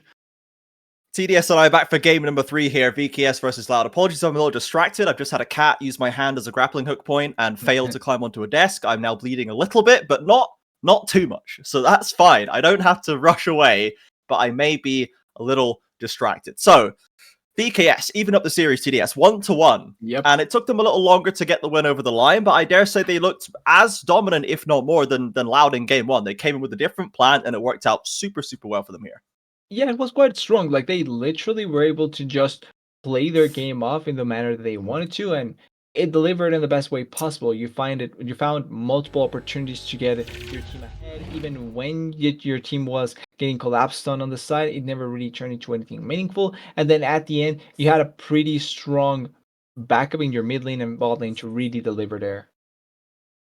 Okay, we are back into the draft here for game number 3. So two quite different compositional styles here in game number 2 for both sides, honestly, but we have a very varied bans as well. Yesterday, we were seeing quite focused role-specific bans, so a lot of AD carries should have banned out the likes of Ai or Titan, but now we have Yone, Lilia, Ivern, so a little bit of jungle focus there, I suppose, but then the other side, Renekton, Azir, Varus, one across the board for VKS, trying to deny those big B1 power picks. The Sejuani left open and is snapped up for Shinny. You can see it played quite a lot here. The standard sort of more or less 50-50 win-loss. It is a very good kind of standard one-size-fits-all jungler to slot into a comp. We have just had TDS disappear from the call very temporarily, so I will just continue rambling on right here. We'll see if he heads back before too long. Perhaps just a Discord crash or a PC blue screen. We'll see. But for now, there he is. He's back in. TDS lives. Welcome back. I do not understand Discord, but at the very least, it didn't just blow my computer up. So I'm back. And there we go. Interesting options that you're going for. We were talking about in the previous games. The Nidalee is yeah. Interesting choice here for the Samus. So it does fit into the idea of having an aggressive jungler, but compared to the Naafiri, it's a much harsher champion to play because it doesn't have a get away from jail card like the Naafiri does. So you have to be much better on your play to be able to deliver on the champion. Yeah, got to be judicial on those engages for Samus, but he's having a good series so far. We have the Trust in, as Morteus has the Ashe. Corki locked in for Loud. Now, a lot of people are feeling pretty down on Corki these days, TDS. They feel like it, I guess, and to quote the average Twitch chatter, does nothing. How do you feel on the statement Corki does nothing? Do you feel that the champion still has a place right now? I think he's actually quite strong. I feel like the champion still provides the same value that he does. The poke is great. I hadn't seen like a lot of matchups that he actually ends up losing consistently. And in reality, I feel like he can fight against both AD carries and mid laners. I think maybe his biggest like weakness is still trying to find the right way of playing it in the game, and by that I mean the build, because he's not like for me it's not a straightforward build that he has to go for. It does vary game to game, and that difference may end up being what may make him look like he's lacking damage, or sometimes maybe just not even doing damage at all. But there's also the option that it's simply not effective in this region. It can also be a thing of the region where the champion just simply doesn't have the typical like success that in other regions you can have, and that's something just irrelevant to the champion. More so important is how the region plays it. Yes, absolutely. The answer has been Brom in the bot side answering a Nautilus for Redbird. So likely Corki, Nautilus in the bot side into Ashe Brom. The Ashe Brom obviously a very classically strong duo. Lots of CC, lots of engage and disengage options. Very hard to pick this duo apart. But it has been a notable shift here that the bot lanes normally, previously they have been relegated to that second rotation. They have been prioritized in this game 3. And it's all the solo laners that are now going into the counter pick phase of the game, that second pick rotation. So we see now some classic Tino's picks being denied by BKS, the Zero already taken away, the Syndra now in the second rotation. There's still things like the Xerath that we've seen from him in the past. We have seen some of these kind of stranger picks, the Cassiopeia. We know that Tino's has a deep mage pool to draw from. Yeah, there's multiple choices in terms of the options that you can go for. Some more meta than the others, some more straightforward than the others. Also interesting, since this time around we do have the bot lanes picked before the second round of bans, we're seeing more mid lane ban attention. I think that the Silas is smart ban here. There was so many good options coming in on the side of Loud, so the Silas here quite smart to take away from Kizzy. And in the previous game, Kizzy showing that his playmaking potential was quite good. So you'd certainly want to take away from some of the champions that will allow him to have that. But now we have to see how they are going to try and respond and what is going to be deep in the pool for them to try and go for. Interesting, the Olaf takeaway from Robo right there. That's a classic Robo pick. We've already seen the Jax here today, the Nara. It seems like Robo is pulling out all the old hits for the fans here, but the Olaf will not be allowed as the Tristana is that last ban from Loud away. So again, try to take away some more of these mid laners, the Silas and the Tristana, their second round of bans. Let's see what BKS have in the tank right here. So they're going to have to blind pick something. It's either going to be mid or top. We'll see what their poison is. Could be a tank in the top lane, maybe something a little bit more just respectful for Bowl, maybe something like Cyan that has the tankiness to try and survive longer and especially gives a little bit more room for the Nidalee to be safe. Something like Yoran as well could work out with the long range ultimate. Or they could just go for a blind mid here, and it looks like the Rise is going to be the choice. Not necessarily a bad pick in the sense that you do get the point and click CC to have easier access for the Nidalee Spear. Only problem is that both of them are AP damage dealers, so it can create some dynamics that are tough in general to play with, as Spectre would make complete sense here. Easy wave clear, easy damage in general, and the lockdown that you get is quite good on the side of Loud thanks to adding the Spectre on top of that. Oh.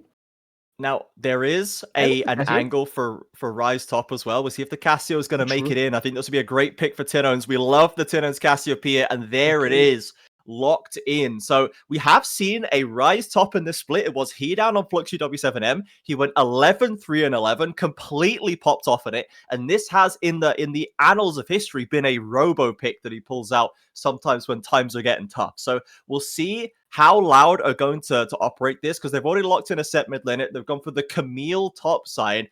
Now, is this going to be enough? Is this going to draw a Rise up to top side? Is Kissy going to take it into the pretty tough range disadvantage that he's going to have against Cassiopeia? I mean, we'll see what BKS, if the plan was originally to send it into one of these lanes, or what the choice is going to be. I don't think Bowl is picking Riven, but we'll see what he locks in.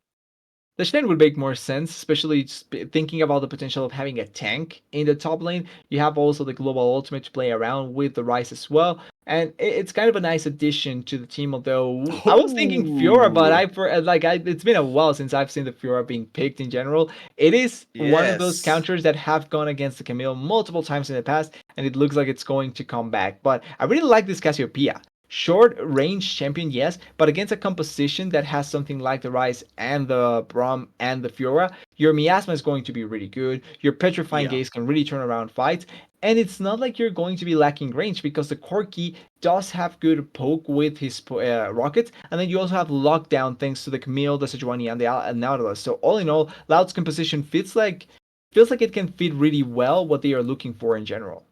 Yeah, this feels much less like their comps of the first two games, which had a lot of early and mid-game power, a lot of pick potential, side laning. They still have that, don't get me wrong. Both Cassiopeia and Camille can be pretty fearsome side laners, but their 5v5 now is very, very strong. And especially in that game one, when they got ahead with the lead, they were actually able to pick team fights off great robo flanks and play those really, really well. Now he's got the Camille, he can absolutely do the same thing again. So Loud, I guess, looking to maybe play into the classic Loud win condition, the go late, team fight and win, whereas VKS are going to have to be the ones breaking into that formula. They have the picks like the Fiora to try and make that work. We have seen the Fiora once or twice this split, I think. Gigo at least played it once, so we know that it's still, it's still an option right here, and it is more of a classic bold cat champion, right? The carries are his best archetype. Yeah, in general, I think this, like you were mentioning, fits the idea of what they want to play with so that they can try and find like the best possible way for them to win. And I think that defines a lot of the game threes and even game fives in general, more so than finding the best composition possible. It's finding the best composition for yourself that fits into the idea that you want to play with. And I kind of think that both teams did get out with that in general, because if I said composition, I'd like Louds a little bit more in how they can play around with it. But in general, with the champions that they picked, maybe it's just more comfortable for Kid with what they picked and what they want to try and play with. That's what they ended up going for, that sort of composition. Well, here we are, TDS on the Rift for game number 3. Loud and VKS, the battle for second seed. coming down to the last possible game. Even record in the positioning phase, even record in the group stage. Now 1-1 in the decider. These teams have been too close to call so far in split number 2, but VKS with an aggressive move into the Loud jungle. This time, it's not Robo caught on the wrong side of the map. He's even been nice and safe on his own side this time, but he's still getting aggressed on at level 1. Yeah, getting started on like that for Robo, not the best thing. Has to back away, but it's not like he's going to lose anything. Minions barely have spawned at all, and it's not like it's even going to go into any other position. I never noticed it, but they say Tropas Liberadas here. I actually like that. Yeah, For yeah, what it means, exactly. I actually like the way that they describe that. Yeah, I mean that's why Funny. we blatantly stole that naming phrase for the podcast name Gringos Liberadas, just because we know that's what they use for Completely the minion understandable. spawning. So we like it as well, and we ripped it off for our own branding. I I actually thought it was for something for a different reason. That makes even more sense now, actually. Yeah, yeah, we so props to the CBLOL originally, I guess, for having their own podcast that was called Tropas Liberadas, Liberadas, I should say, and yeah, taken from the minions respawn, right? So very very nice to see from the consistent regional branding right there. But we Yeah. go into that triple lane split right here, and again, we've seen a lot of scrapping in top lane, particularly, right? We can see it already here, and the Camille into the Fiora now. What are we expecting from this matchup? I do not know top lane well enough to say who is actually supposed to be favored at different stages of the game here. It's kind of difficult to say. I think it's all dependent on the skill matchup, really, when thinking about that. Because like it's not a straightforward. It's not something straightforward. Oh, Robo taking a lot of damage. Ooh, needs to keep his vitals safe right there. Flashes away, in fact, off Flash the there. level 2. Wants to turn around and keep Vol key, and they've got a lot of value out of drawing Vol into fights, but right now Robo has to play on the edge to keep himself alive. Yeah, the vitals are always going to be the defining factor here, and Robo playing with fire and how he's trying to position himself. Bull has hit 2 vitals, but also where wasn't able to hit the last one, and now they are coming up here topside. Shin is spotted, and Bull should be Yep. completely fine here. This also means that now these enemies will have a bit more time to just go for him scams and move around, even just maybe thread a little bit in the top lane if Shin is stayed longer, but it doesn't look like it's going to be the case. Yeah, I think Bull was trying to get Shinny to cancel the base to see if there was an angle by walking forward. There, of course, the wave was still pushing away from Fiora, but ultimately Shinny just sticks the recall, steps away, and Bull can now continue to take control of this one. He should be able to get this wave pushed in. Robo already losing the flash is not feeling super good right now. Bull taking advantage of him in the 1v1. Yeah, already doing such a good job here, and having that flash disadvantage to start it up, it's always going to be not the most ideal thing for the for the enemy top laner, and also for a champion like the Nidalee that wants to have the easiest time possible to hit her spears. You want to have just as many opportunities as you can, and not having the flash on the top lane is going to make that really ideal. But not a lot of action already from the jungles. Oh, maybe they actually go for a dive here. Robo is really low. Yeah, Nidalee, that classic dive top lane pairing, and Robo is going to get that passive proc to ready. He's going to put it on cooldown, not going to have it for potential magic damage. Desamus is there. Bol has pushed him out. Dodge away from the spear does Robo and Basalt, and Bol takes a fair bit of turret damage. The wave's Could be still a present. necro. Desamus there for the first blood, flashes away, and he's out of range of the turret shot. Cut it close to the line, but VKS with the first blood.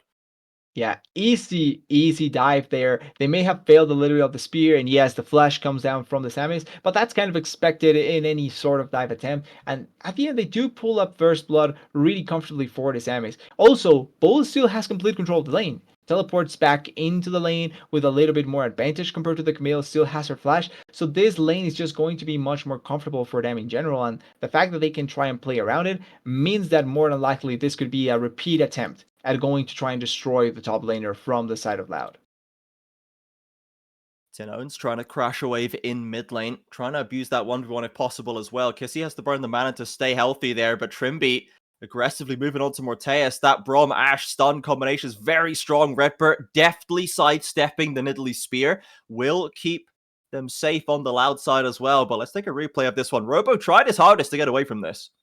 Yeah, he really tried, and it was kind of well executed. Not completely nice enough to move around so that he can evade some of the damage. But at this point, when it's just auto attacks and abilities in your face, it's very difficult to be able to survive long enough. And they were attempting a gank attempt here onto Bull, but not even forcing the flash. Ooh, wait, Ooh, actually, they held it off the riposte, but the Flash and Bowl is burnt at the very end right there. Robo and Shinny doing their best, almost catching Bowl out, but they will have to settle for the Summoner. They will stay here. Okay, they didn't stay here. But Bull, a little bit of disrespect there. You knew that they were there. You probably can play a little bit just more avert to the risk there and just wait for the minions to arrive there. Now, Bull has no flash. The Samus is here hovering, but there's no teleport either on Robo, so it's not like he's going to arrive back pretty quickly. And then Robo's flash is going to come back up really soon as well. Maybe it could end up being a setup for a future gank as well if the flash and the ultimate is back up for the top laner from Loud. Yeah, absolutely. Potential for this top lane to continue being the focal point of the laning phase, as it much has been so far today in this series. A couple of bodies hanging around this mid lane. The bot lanes have been rotated in. Both the junglers are going to be there. Samus will spot Shinny maneuvering around that river. The mid laners are currently in bot side, so there's a chance there with the Rise ult comes in, try to collapse onto this Sejuani. You can dive over the pit wall if needed. Oh, As wait, mid what lane, in happened there? fact, is where the fight's breaking out. Root and Redbird trying to get stuck in. Trimby burning away, but Morteus is still very, very healthy. Root almost getting stunned up. One auto shy of it, gets back to the tower, and a dredge line from Redbird gets him out to follow. Yeah, able to at the very least try and escape there, but that was a couple of trades that were going interestingly in both parts of the map. The mid lane, though, really showing, like you're mentioning, the power from both the Ashe and the Braum. I would say particularly the Braum, the denial of so much damage over there by the Braum means that it's going to be much more difficult for the Corki to be able to trade a lot of damage there. And oh, Shinny. Oh, caught out in the jungle Oh, again. The aggression of VKS comes through. Redbird with a lovely hook, but Trimby dives forward again, wants to set up those stuns. Redbird does not take the spear and would not want to. The pressure mounting from VKS. The Samus is everywhere right now. Yeah, he's been able to move around all around the map, and really goes to show that he feels really comfortable with this sort of champions, maybe. The fact that he's playing this aggressive champion so comfortably, he's going in and out in most fights and not really having to worry about finding the advantage that they want to, is great to see, and showing that they probably want to have the semis play more of this style as much as possible, as he's coming back here, no flash. Oh dear. Yeah, Another no play flash. on mid lane. Samus will get that first kill. Trimby taking the credit, and Root, that's the step away. Samus, man, he's just not letting up, but Loud, they know what they want to try and do. It's back to the top lane, waiting to try and pull this riposte out. The flash is in, there it is, and now Shinny can stack up the ultimate. The Glacial Prison is there as an option. Robo will not be taking it. Shinny with the credit. They do finally get a kill over the line right there. Yeah, there was a slight attempt there to finally escape by Bull that I kind of respect. But yeah, finding the punishment onto Bull for the second game in a row, it feels like, because Bull is the one that is taking the full brunt of the punishment. Every time Loud needs to find anything, it's Bull that they go and kill. And it works, so can't blame them for that. Yeah, I mean, if it's not broke, don't fix it. You know, they are getting gold on the map right now. It would be nice to see it go into Robo's pocket. Having this Camille be a real backline threat, I think, is going to be pretty important to keep Kissy and Morteus from freely maneuvering. And ultimately, you know, to be honest, anyone who's not Trimby is going to crumble below a Camille with a lot of gold, right? Once she gets that 3 or 4 items, those Qs are going to just take the heads off anyone she finds. Well, if it takes it on the back, even Trimby can end up taking a lot of damage, actually. Yeah. It's true damage on the Camille, so it's going to be quite a lot. But there is also quite a good amount of control that they can throw towards the Camille. You have point and click CC on Kissy, and you also have the ultimate from the Ashe plus the stun from the Braum. So there's ways to stop her. I think there's way more CC on Loud, but you at the very least have some ways to stop the Camille from running rampant. Yeah, for sure. They can try and put some brakes on Robo if possible. As the Sejuani getting that gold instead will let Shinny become that big front line. Of course, Loud trying to build up this massive 5v5 team fight threat that they can potentially play through. They're still a little bit down in the start. VKS with the 3 grubs with a little bit of a gold lead, tracking the progress of last game more or less. But Loud, with this composition, I think would not necessarily be expecting to come off the starting blocks that quickly. The Samus Nidalee jungle is everywhere on the map right now, and that's kind of how it tends to play. It accrues a lot of value early on, but is pretty risky as the game goes late. It kind of becomes really risky, as we see, the first Ashe arrow going white, not finding its target there, but we're probably going to see a little bit more of them the longer the game goes. The stun comes through, but there is a potential here. Yeah, Redbird is here. So you can see the damage, though. You stop the engage from the Camille, or you stop the initial CC, and the counter damage from Bo is going to be really, really good. Looks like Redbird is trying to cover from potential 3-man dive on top side by VKS. Loud instead just going to opt to simply back off and take the dragon. It's going to be uncontested. Samus instead will go back to the jungle camps, continue to extend that CS lead that he has opened up over Shinny. As Robo TP's back in. on the Camille. Will not have to deal with the dive this time, so Loud trading a little bit of gold for an objective on bot side this time. Yeah, getting the first dragon of the game, really nice for Loud, especially having that extra bit of damage, always going to be great. Not sure if it's going to turn into more, but having something for yourself already, especially after the trade of 3 grubs that went for BKA's side, you want to have the other objective in the map in your favor. Now, a much lower game compared to the previous 2 ones. Not a lot of kills, not a lot of deaths, not a lot of forcing against the enemy team. It's just trading and fighting, but not fighting that turns into killing.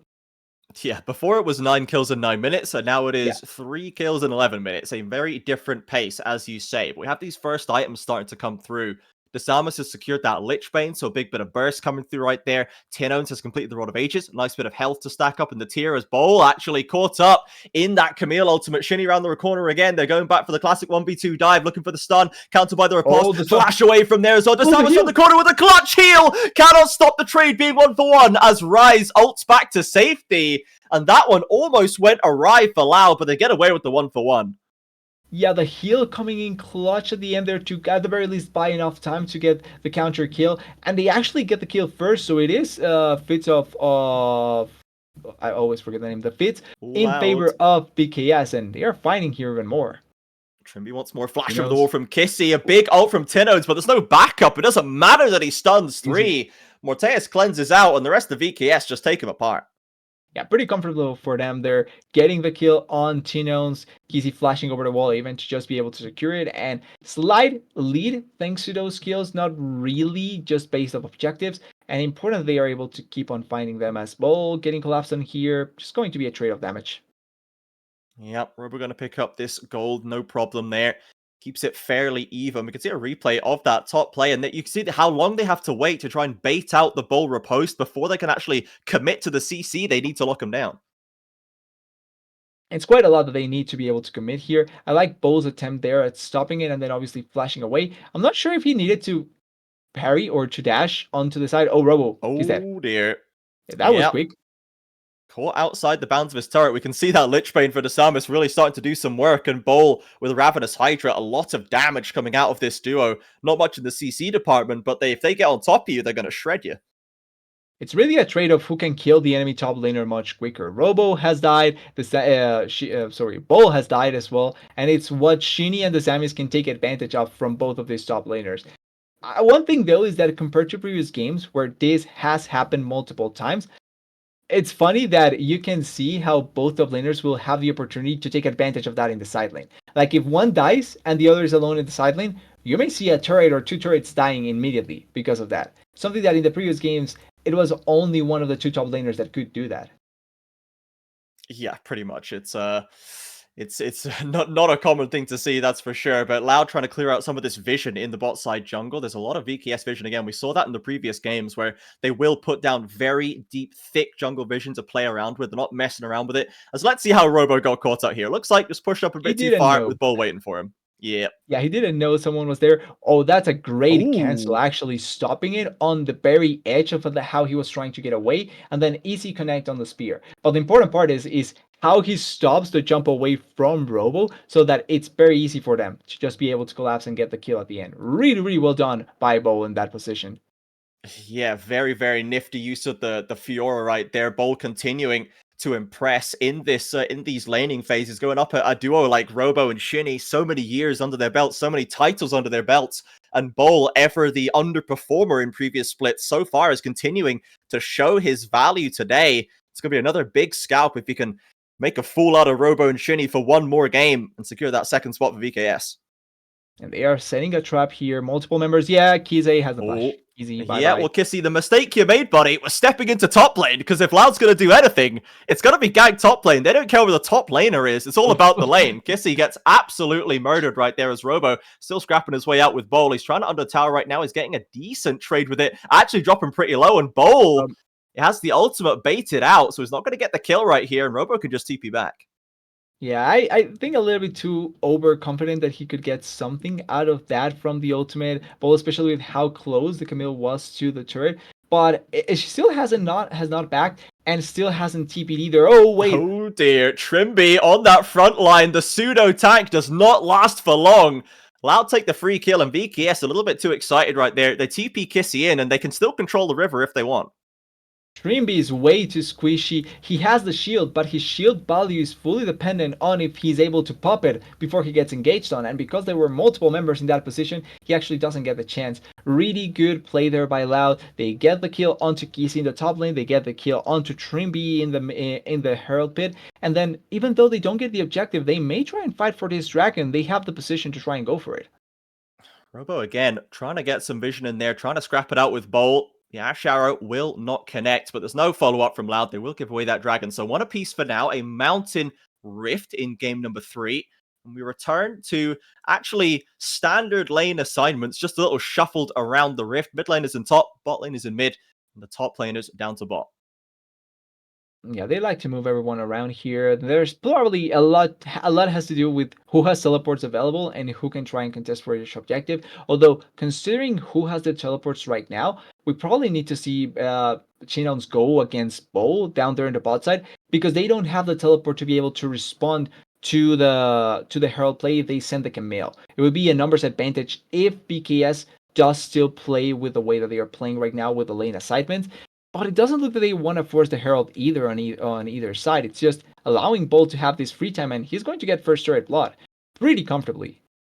Yeah, after all the pressure after Robo and Shinny really trying to keep him down, Bol's still the one picking up the first turret in the game, so props to him again. But Robo, is he aware that Trimby's around the corner, is going to fly over the wall right into the ultimate? The Glacial Fissure ready to knock him up. The stun as well. Robo flashes over, but Bol hunting him down. Where's the hookshot cooldown? Does he have enough time? Can he waste enough time? Drops the ultimate, and again over the wall. Look who it is. It's Trimby once again. Tags him with the Q, and Bol will be able to sew it up. He survived for really, really long there, but yeah, Trimby played that out really, really well. In the meanwhile, though, because of how long it took and how they were setting up with who they sent bot side, it does mean that it is Herald. Now, the value of the Herald is going to be completely meaningful if they are able. Oh, Chinons gets hit. Oh, Ash Arrow connected, and look at the Nidalee Spear ready before the stun even drops off. Perfect precision by Morteus, and they get that free kill in the lane. Sniper Morteus with that Ash Arrow finally connecting. We saw one going off the screen. We now see one connecting perfectly onto Chinons. And this is one of the factors where the Rift Herald may not be as valuable, because it takes longer now to be able to drop it off. I think they are going to throw it here in the mid lane while they still have the chance. Actually, they don't. So they're going to lose 2 turrets. Chinons in top lane plus 1 turret in top lane. The whole play for BKS is so well managed, and now maybe they can collapse on Bol here. Multiple members are coming. Yeah, now it's Loud's turn to try and overload this bot lane matchup right here. Redbird and Shinny should be able to lock Bol down. Robo dropping low. If they can give this kill over to Camille, that would be ideal, and there it is. But again, takes a lot of bodies, a lot of effort for them to find this. And this is still Robo 1.4k behind. You see the same in jungle. Everyone from BKS is some flavor of ahead. And here is that Brazilian sniper moment from Morteus, perfectly placed. Yeah, long enough that it gets a long enough stun, and it means that, that the semis and both Kizzy can just set up such an easy follow-up after that.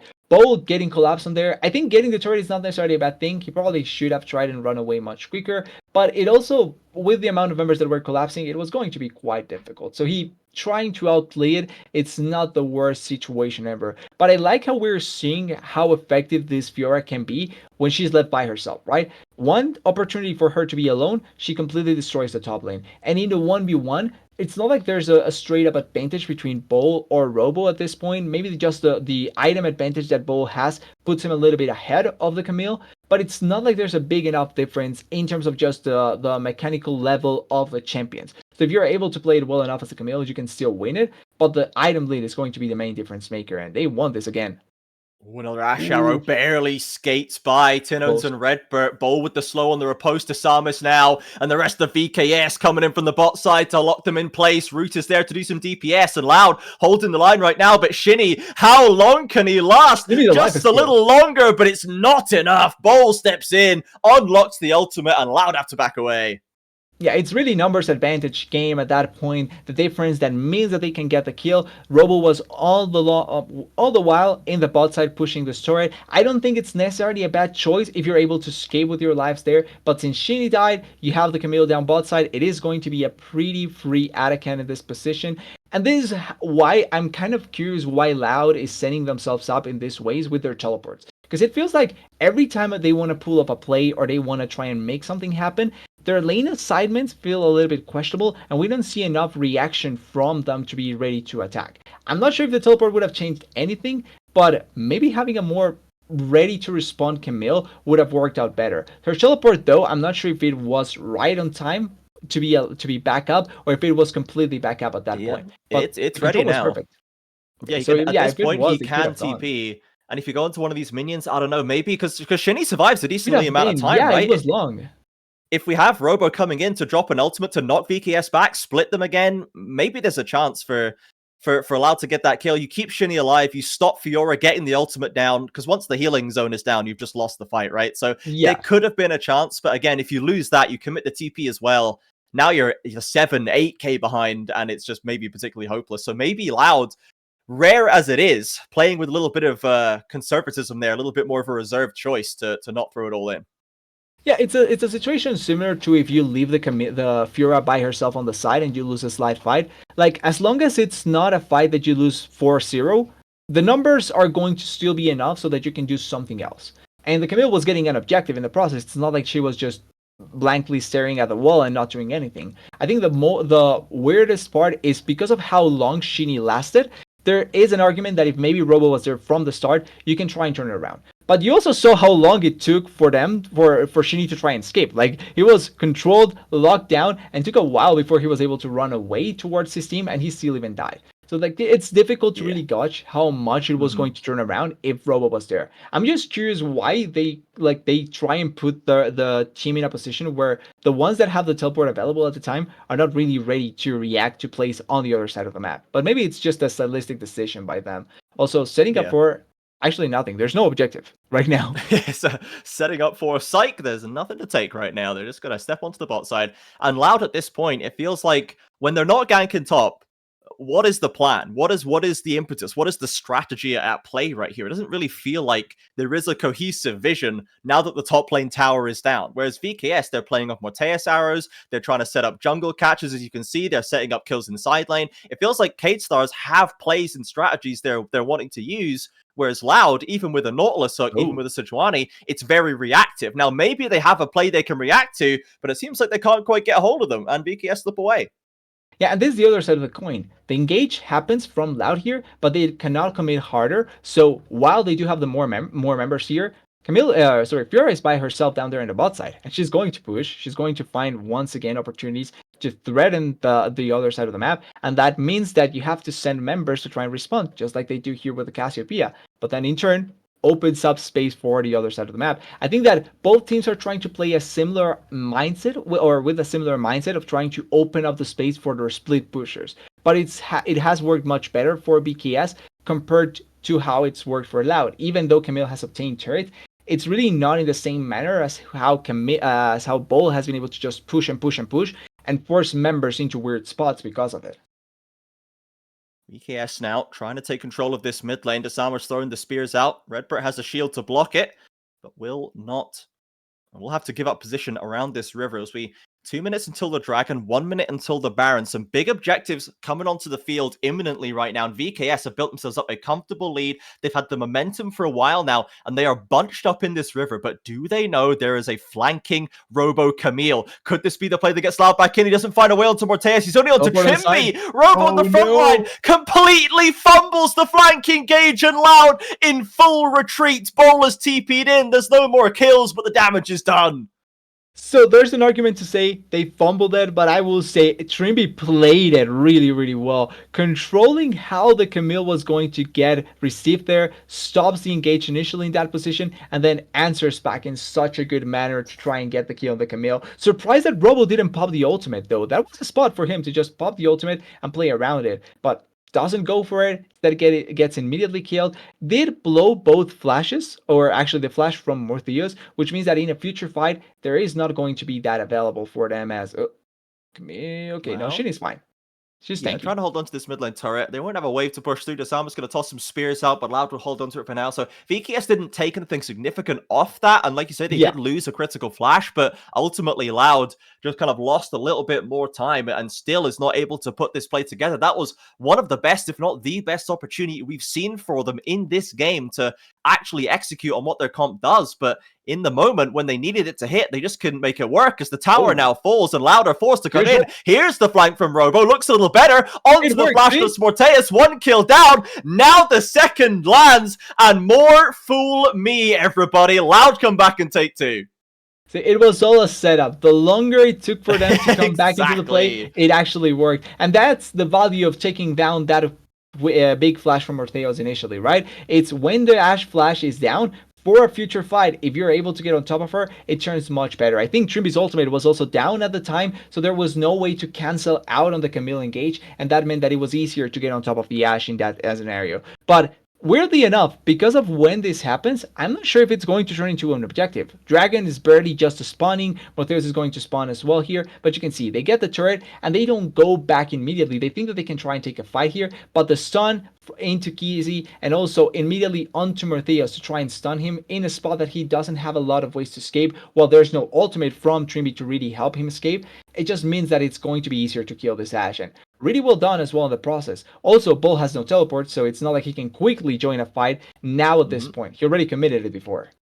So the next potential fight, if Loud can find it, Kissy as well, flashless now, Morteus is still down. So if they can chain this into another play, there is now a Baron to take, there is a Dragon to take, there's a lot of value on the map that Loud can pick up if they can just find a play like that again. However, on the reverse, VKS are always the ones with control of the objectives. You can see them now, again, putting that vision down over Baron and forcing Loud to try and find a way in, because if they just sit back, VKS are already on this streak, they're already going to have it taken away before anyone can answer. Yeah, pretty easy soul point. They get it really easily, although here Trimby has to flash quickly. It was on a vision. Really nice there by Redbird to at the very least blow the flash. But it is a free objective for VKS, and that just means that they are now one step closer to getting that soul. And the extra stats for champions like the Ashe, like the Ryze, are always going to be really valuable to have. Loud, considering this Baron River right now, there's still vision in the pit for VKS, and they're trying to steer clear of it. VKS staying in the area, not wanting to overcommit themselves. They know that they are in a strong position. Still plus 3,000 gold in the lead. Mountain Soul Point, as you mentioned, they are still doing absolutely fine. No pressure on them to get drawn into the Loud chaos and throw away this series at this point. Yeah, they are trying to not... Maybe throw it is a bit... Like, there's an argument to be made that maybe it does happen occasionally. Robo got the most damage in this game, man. It feels like Robo is perma-dead right now, but... multiple people. He has died multiple times, but that means that he has to hit people in the process, right? Yeah, him and Bowl, you can see, have just been going at each other all game, I suppose, in that lane. Back and forth it has been, but Bowl getting the better of it so far. Hooking from Redbird onto that front line. Trimby with no flash, remember. Then get a miasma down. He cannot escape back to his team. There. And that all-important Savior is pulled out of danger by Kissy, and the Ashe Arrow now coming in for the possible re-engage from BKS. Shinny tanked it, will step away without too much damage done. Okay, clap for Kissy there in that position. That was a beautiful Ryze ultimate to save the life for Trimby. That was so well located so that he can escape in that position, and they already committed the engage. So now there's multiple tools that are down for the side of Loud, and that means they can start a Baron here. They have a lot of damage onto the objective, but they still have to be careful. There's not like a straight up tank that can take the damage from the Baron buff and also the damage from the enemy team as they've let it reset. Robo's coming, he's got the ultimate still. Bowl's looking for a potential flank right now, but Robo's been caught on the front line. VKS have kited it back, and they're shredding Loud in the backside. Big ult from Tiddones, but again, it's too little, it's too late, TDS. Oh my word, ace for 0 at a snap of their fingers. Wait, it's 30 seconds for Redbird. I think this could be game. They're just done. I'm pretty sure this is just game, just like that. Oh my words. Somebody tell me, what was that damage from Morteus and Kissy there? They absolutely cut through Loud. They tried to TP in. I thought this was a chance for Loud to make it back in, get the Baron and keep this game going, but VKS stamped them out just like that, and 30 minutes in, they will take the 2-1 victory over Loud in the cross-group elimination. That was one of the most anticlimactic, climatic victories I think I've seen in a while, where you don't expect that fight to be the decider, but then it just happens. And hey, it worked out for BKS. Huge props to them. I think they played that fight really well, because the smart part about that was not really what happened initially. The smart part comes from playing that fight after all those abilities and all those skills are down. Like, there's no engage from the Sejani anymore. You already see that the Nautilus is down an ultimate, so you can play the Ashe fight much comfortable because she's safe. There's barely anything Yeah. that will get on top of her apart from the Camille. And Trimby, even though he was about to die initially, the fact that he doesn't commit his ultimate means that he's essentially going to be pretty comfortable at protecting the Ashe and trying to win the fight later on. Like, that was such a well played continuation by the side of BKS, and that's why they end up winning. Yes, so well done. Robo TPing onto the front line just doesn't have the flank opportunity that was critical to try and keep them in it for Yep. those previous plays. And yeah, VKS, when they get that proper front to back, we saw it once in that first game as well. They just look absolutely insane. They play it out so well, and Loud completely evaporate, and the series just ends with no more Yep. argument. So VKS, they had to work for it today. Loud kept them on their toes. That first game for sure was a big wake-up call. The second game a turnaround, and then that third game was definitely losable. Loud had some good opportunities there, but ultimately VKS, they showed their quality. They have secured that second seed going into the groups. Yeah, that first game kind of felt like when you're close to a dog and he barks really loud, but then you know that he's not going to bite you. It felt kind of like that. Like, they were barking really loudly in the first game, but then in the second and third, they never did anything with that. It was all just Yeah. bark, no substance. Yes, I should say third seed to be clear as well. That was a play for third and Yeah. fourth seed, just to be clear right now. So Loud will be fourth seed, setting up a potential Loud Pain rematch in the first round of playoffs. I know we'll all enjoy watching that one again, and then that might mean that we have VKS versus Furia as the other kind of upper bracket matchup, which should be very interesting. Both of these newer rosters with a mix of young and old players, and a much kind of quite a different style of playing the game than a lot of the old tenured Brazilian organizations. So a very exciting upper bracket matchups in the first round of playoffs to look forward to. For now, we're gonna move on just now. We'll go to a break and we'll get the new sets of casters in. FourY4 and RMC, I think, will be taking that next round, which will be Red versus Leviathan, as we mentioned before. Remember, that is an elimination match, everybody. Yep. So whoever loses that one will not be making it into playoffs.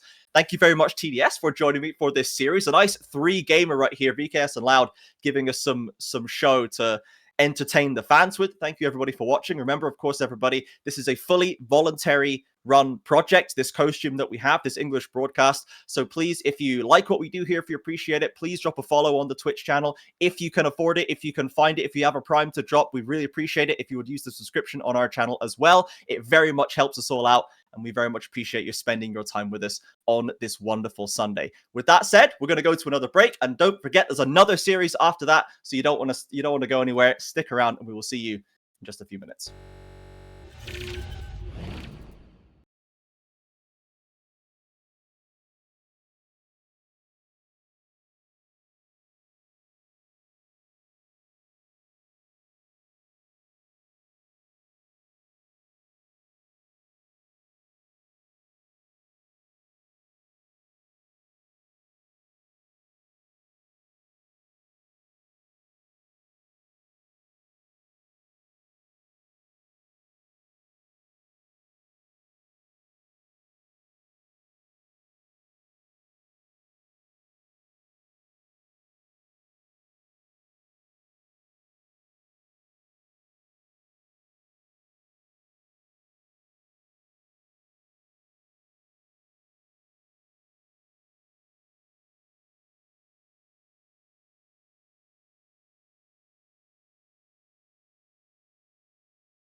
There we go. All right. Hopefully you guys can There hear we me. go. I had to unmute myself because usually when I transition that, I'm producing today. Hi, everybody. Producer cam reveal.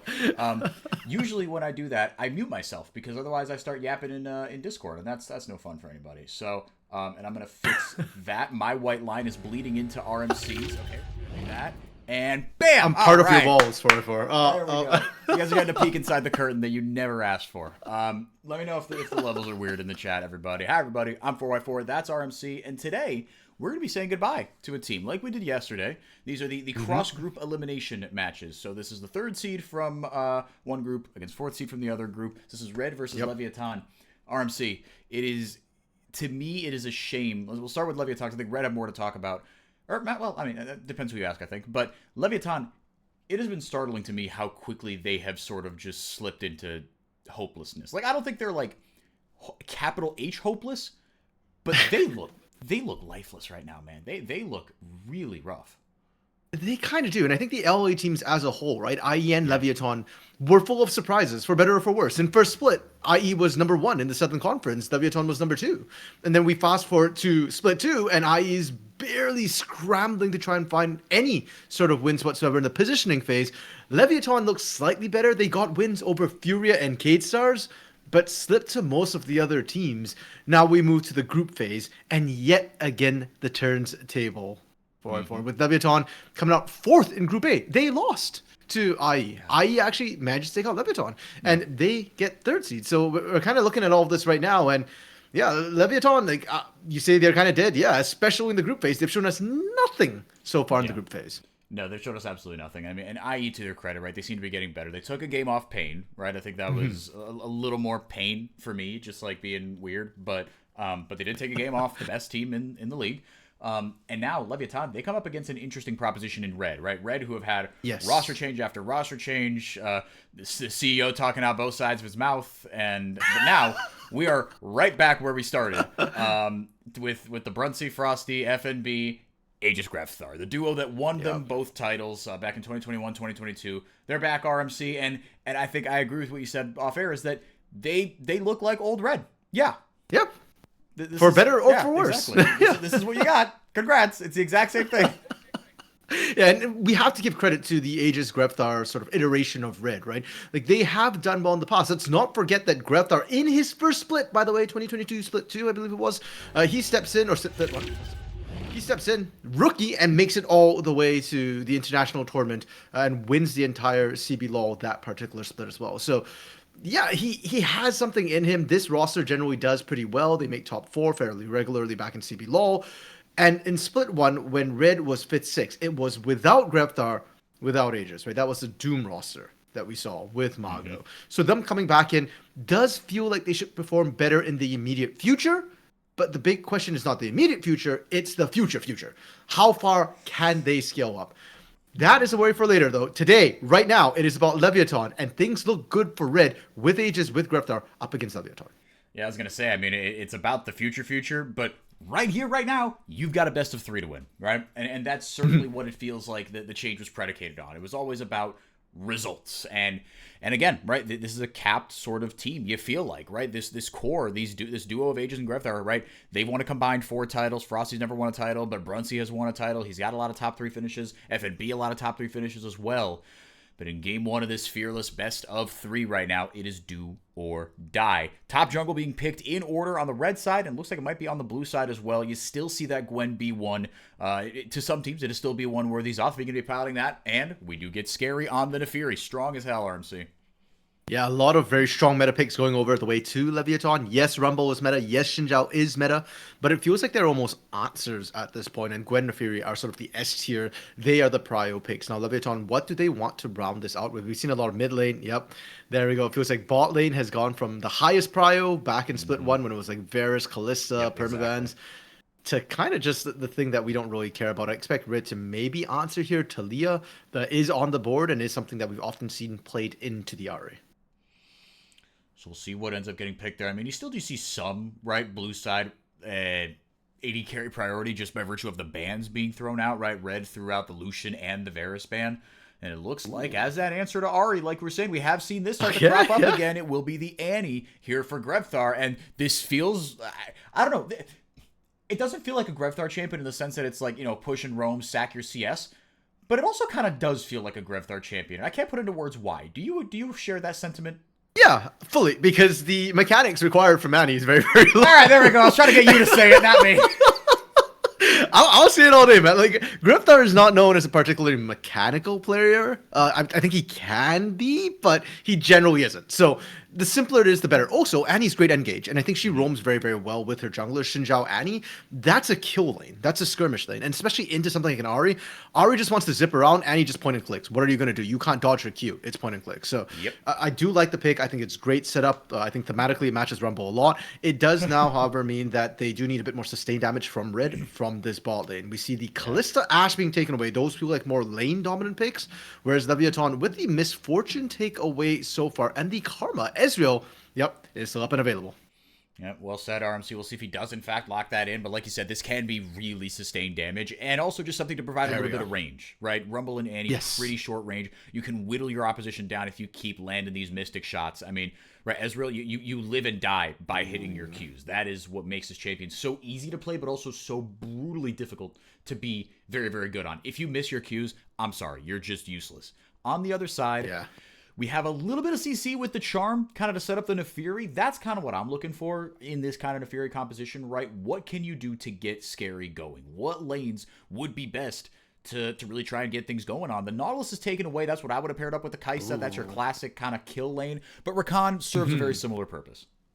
And I actually would like the Rakan a little bit more right now from what we're seeing from Leviathan, because they are damage overloading, and every single champion is mobile and can potentially threaten like a 1v3 style gank or fight. And going Rakan with that, with all that mobility, is just terrifying. The Poppy from Frosty, we've seen this before. It's massive, and actually I think it was yesterday that we saw Jojo's Poppy, if I recall correctly, being critical. If he does his job right, he wins the fight. If he doesn't, then, well, you lose the fight. I feel like Frosty's in a very similar situation, because we talk about so much mobility from Leviathan. Yeah, Poppy's the only one who can kind of stop all that mobility. Like, Grevthar can shut down one person, and that's kind of it. But you do it in one direction, and all 5 members are coming from different directions. That relies on Poppy. And not even her ultimate, more the steadfast presence. Yeah, I was going to say, the Poppy, this pick could be kind of goated, kind of game-changing, because like you said, the Leviathan squad is so mobile. It is some slippery, frustrating characters to deal with. But if you land one good steadfast presence, that can change the fight. And I don't envy Red having to kind of deal with this composition for Leviathan, because while Red, I believe, are the better team, Leviathan are throwing a lot of chaos into this game and into these team fights. And Red, when they are coordinated, right? Because that's kind of another thing you get with Grevthar and Aegis, is a lot of comfort with each other and how they like to play, but it's a lot of cohesion, a lot of coordination as well. And again, I guess I don't know who the previous shot caller was. I'm assuming it was right when it was Doom and Mago. I'm assuming it was either Frosty or FNB, but I guess we don't really know that. But nowadays, it is, no, everybody get in and get behind Uncle Aegis and Uncle Grevthar. Yep. And we are taking you to the promised land. So, now, again, Frosty is not one of those players, but this could be very, very fascinating. Obviously, I wouldn't be surprised if Leviathan just kind of roll over Red Canids, especially in the early game. But Red Canids, my pick to win this series. I think every outcome except the Lev 2-0 would surprise me in this scenario, because Red are better, but they're not that much better where they could just like turn their brains off, you know? Yeah, and again, it goes back to how Leviathan has been, right? Like, as much as they've struggled in the group phase, you can't deny that they've always had moments of brilliance, whether that be in Split 1, when they're clutching out wins to make it all the way to second in the Southern Conference, or even in the positioning phase where they took out top teams such as Furia, such as Vivo, Cade Stars. And so for Leviathan, I do think their draft is really, really strong in this game one. They've got a lot of tools. I think it fits the style they want, where they've got multiple carries, multiple threats. I feel like especially CEO, we've not seen him pop up recently. Cody, okay. Wow. Cody lives, but does burn flash. And Red. Let's talk about Red a little bit, because they just made that level 1 action happen. Yeah, Red, it's harder for them with their composition against all that mobility. But if they have zero hesitation, if they pull the trigger every single time, they could potentially burst down multiple members of Leviathan first and then just have a numbers advantage. If they find Cody like that later on, when they actually have abilities, and it's not just level 1 and you get 1 ability, yeah, Cody's dead. Like, anybody who Leviathan finds getting caught out would be dead right from the get-go. Well, and I think you hit on something very interesting there, right? Is like, how are these team fights going to go later on? I guess we could dive into this a little bit later, because right now it's not as relevant, but you can straight up remove somebody if you're Frosty, as the charm almost hits Grevthar there, right? Aegis can focus someone down. If a stun lands, whether it's from the ult or the Q from Grevthar, FNB can drop the red carpet. Brunsey is just bah, bah, bah. He doesn't have to aim the Qs. He can just dump damage onto somebody. So if you can isolate a target, right? Or if the target isolates themselves, because that is something that this Leviathan composition could do as well, right? You could get yourself in really good positions. You could put yourself into some really stupid positions as well. And if Reds stay wise to that, they can take advantage of the chaos that Leviathan want to put in this game. RMC, I see. This is the with the producer angle. I can see that you have a smile on your face. I feel like you've got something you want to say. You've got something. Man, when I say this, FourY4 is gonna freak out. No. I was just thinking, because I saw Trajan put in chat that he's ready for LTA Classic Fiesta, and I was thinking, yeah, I think team fight's the wrong word for it. I don't think we're going to see team fights for it. I think we're going to see a knife fight. It is going to be an absolute fiesta, and it's just see hero, kill hero, and who can see more hero, I guess, and therefore kill more hero. So that's going to be super fun, but that will happen later. For now, we do have to look at the laning states for the most part, and especially with the way Neferi ganks as well, she's not that effective in early gank. She doesn't have any CC, and you were kind of talking about which lane does Scary look to gank.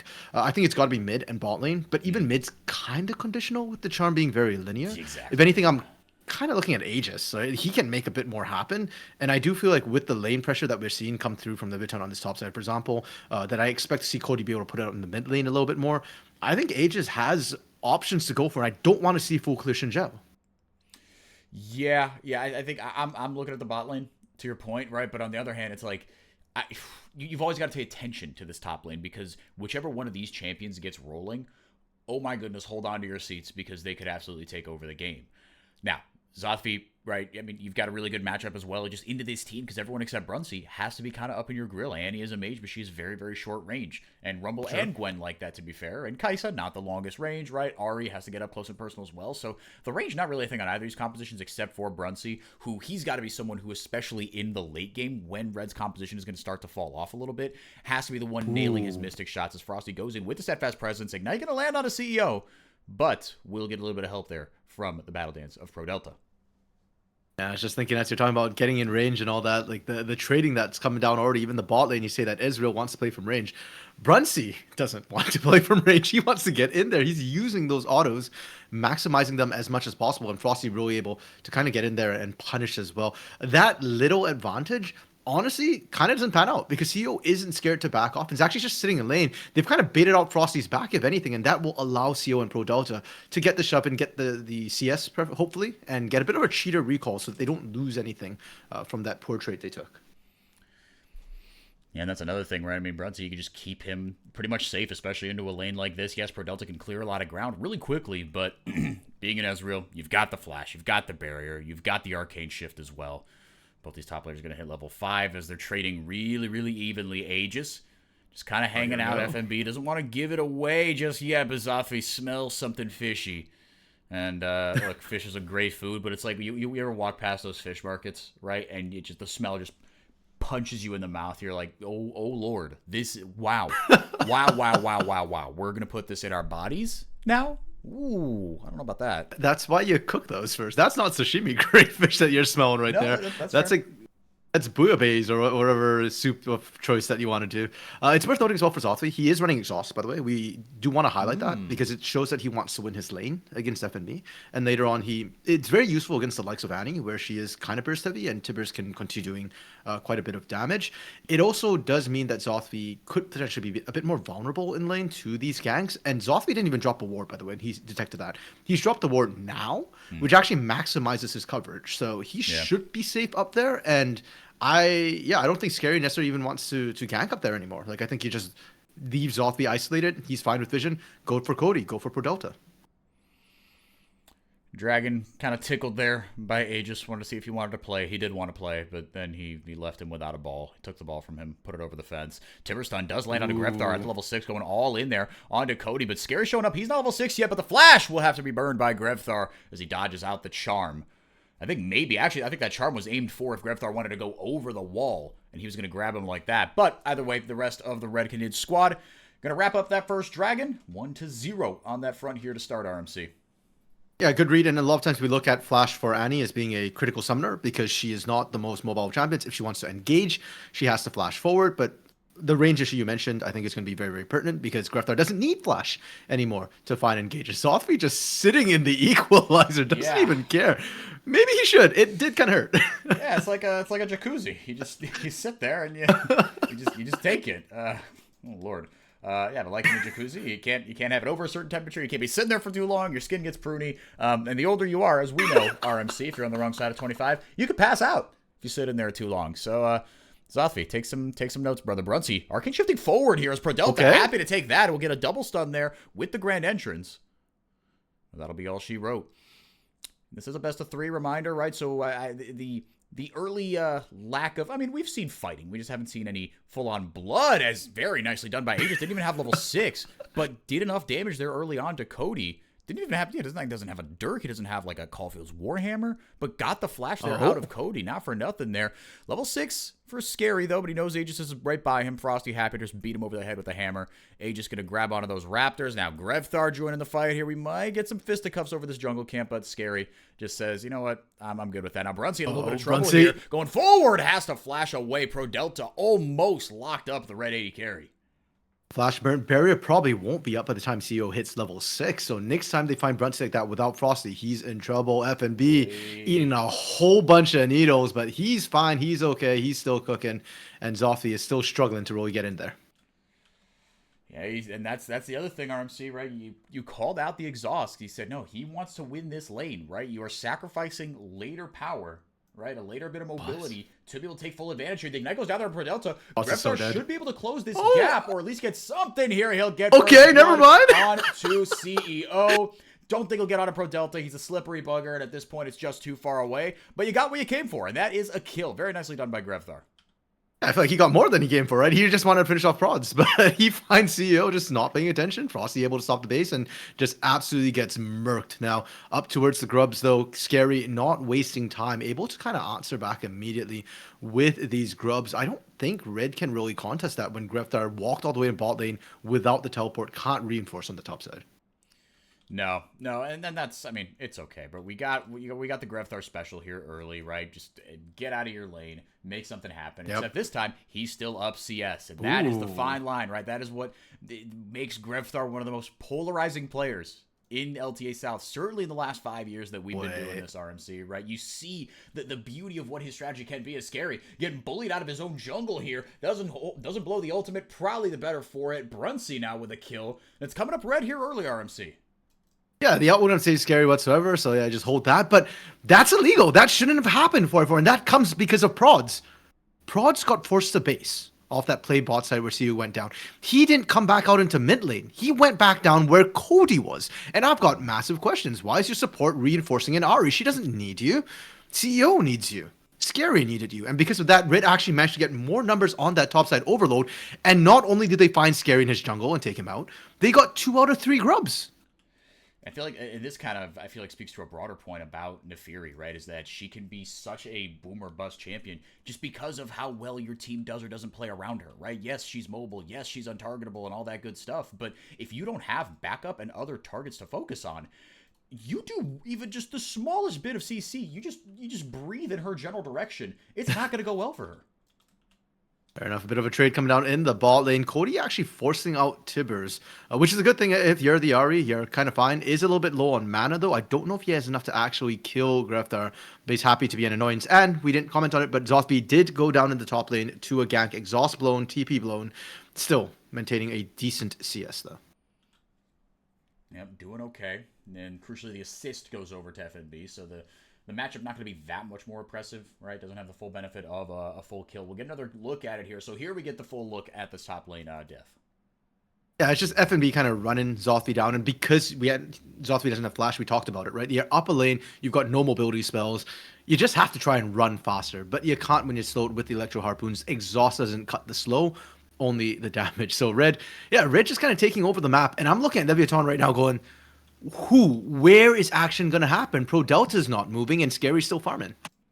Yeah, all of a sudden, I mean, this composition, I mean, look, for Leviathan, it's going to outscale. It's going to be okay, but, like, still, Red, they have been known to, have a couple of oopsies in the mid and late game, but they've also been known to, sure, if they get rolling, especially if it's Aegis and Greftar, they can absolutely take over a game, right? They can be that snowball team, and again, makes Red a very frustrating team to follow because you see the potential with these guys, right? You see in glimpses all 5 of these players look like, dang, okay, on their day, they can be top 3 in their roles. It just never comes together. Aegis on the bottom side of the map here, going to grab the second dragon of the game for his squad.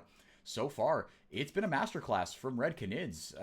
Do you credit more Red Canids here, or kind of put blame on Leviathan? I mean, always credit to the team that managed to find themselves a lead, and it's not like Leviathan's necessarily making huge unforced errors that are giving over kills, but at the same time, I think Red's doing exactly what we expect Red to do, which is get moving early, right? Greftar roaming for Aegis making plays happen. Leviathan is definitely falling behind, and while they're not making unforced errors, they're also not doing anything. They're just sitting there and you're poking them a stick on, do something, and they aren't. And that's, sure, they've got scaling, sure, they've got meta picks, they can come back in, but I'm afraid Red might not give them that opportunity. Look at this roam coming out from Frosty and Aegis. They've been doing this all game, every game, and this top lane's the one lane that hasn't really fallen behind. Well, I shouldn't say that. Mid lane's also doing fine, but they're about to try and change that up here. Looking for that dive there onto Zothby. 100 to 0. Good night, sweet prince. Yeah, Yep. Scary. He saw the writing on the wall there, said, sorry, bud. There's nothing I can do here.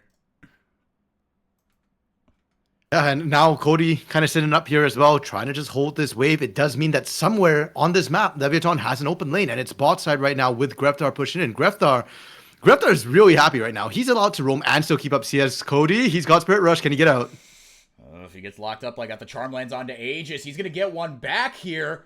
Very nicely done by Cody. One big charm lands there onto the Ahri, or onto the Xin Zhao, I should say. And now he's got a shutdown sitting in his pocket. Cody, we praised him so much last split Spirit Rush is being out. a true hard carry mid laner, but now with no ultimate, I have no idea what he's doing up there. Why would you go forward? You got away with murder. Hang out under the tower and just take your back, brother. Because he got away with murder before I4. So he thought he was fine. He was clear. Statutes of limitations no longer apply. He was wrong. FNB was just sat in the bush the entire time, punished him for walking out. And it feels really bad for Leviathan when it's like the one player's actually doing something, gets shut down, and then you're just in the death chamber again. Brunsey doesn't even arcane shift, doesn't even have boots. He slow walked his way out of there.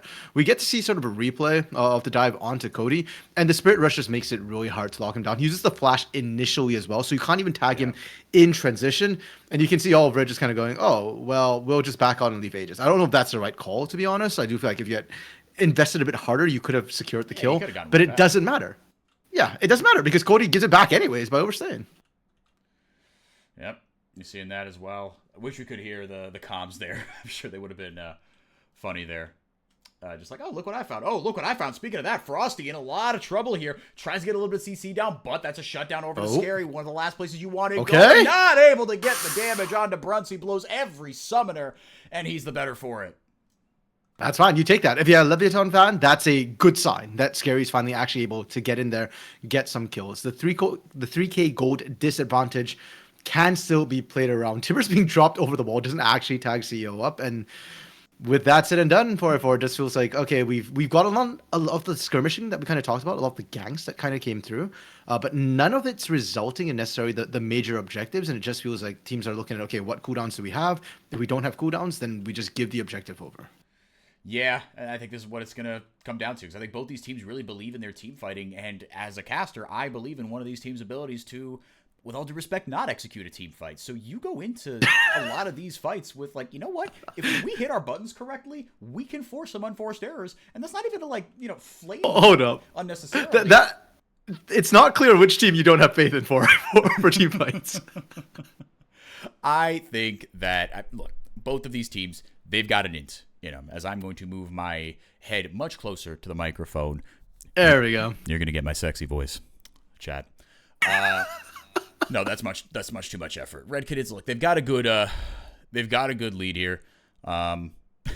Okay, see, the tweet that just got read on the screen there. Hold on, I'll have to hold that thought here. Needlework 1 goes out. Needlework 2 misses. Nothing's gonna happen down here. Yeah, Electro Harpoon. Actually, the slow does land. Make that 2 of them, and now the Flame Spitter in. Zothby tried to get something back there, but didn't have enough stacks to get the heal up from that centralized Q. Okay, the tweet that was read there. Okay, come on, man.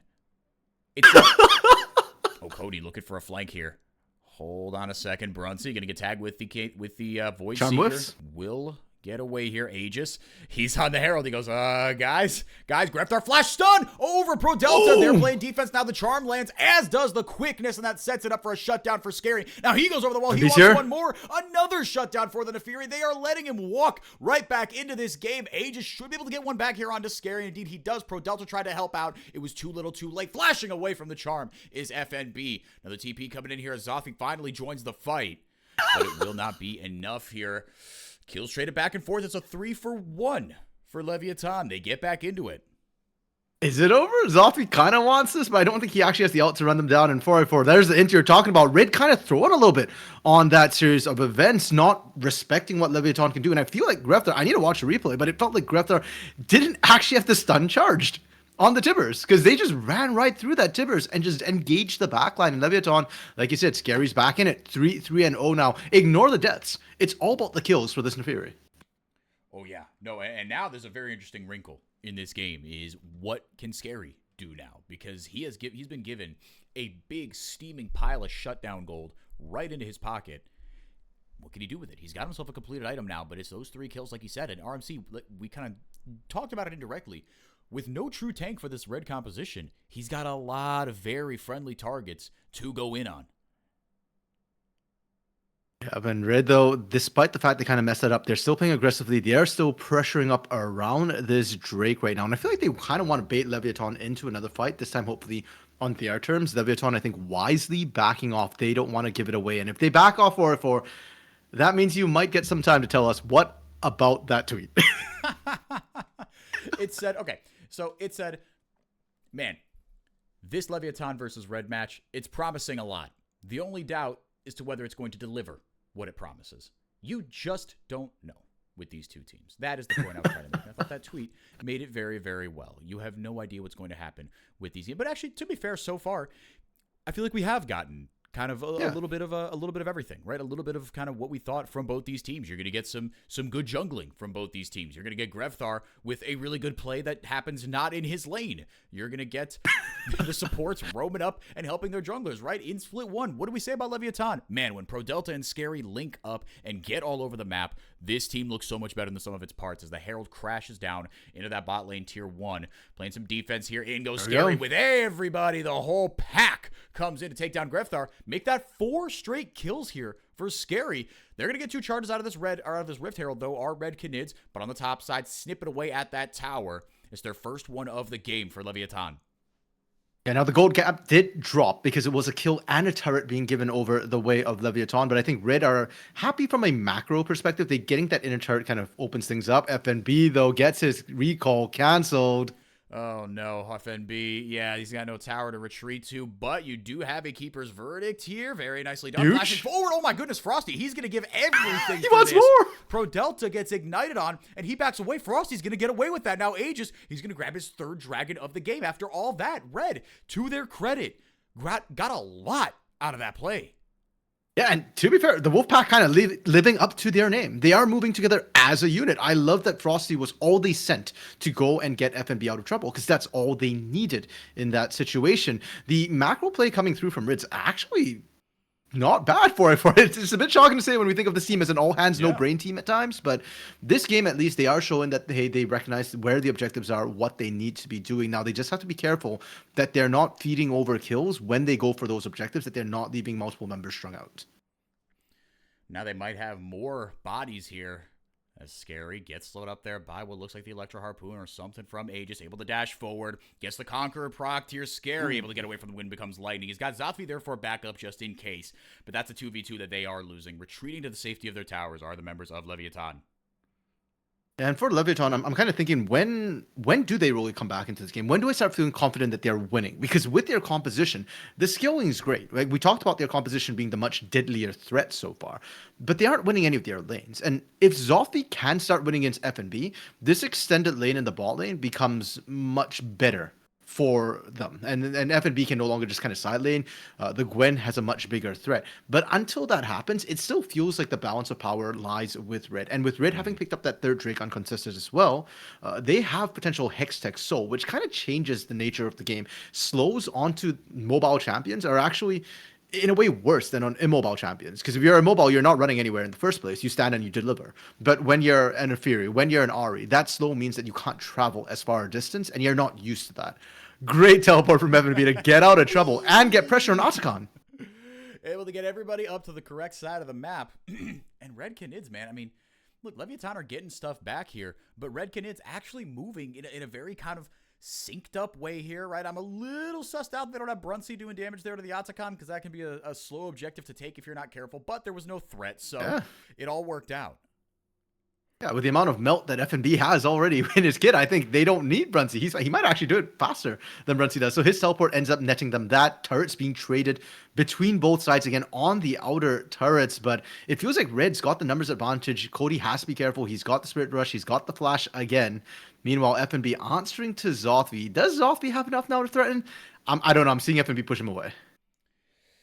Yeah, it doesn't look like he will contest that. I think he knows the way that matchup is going to go.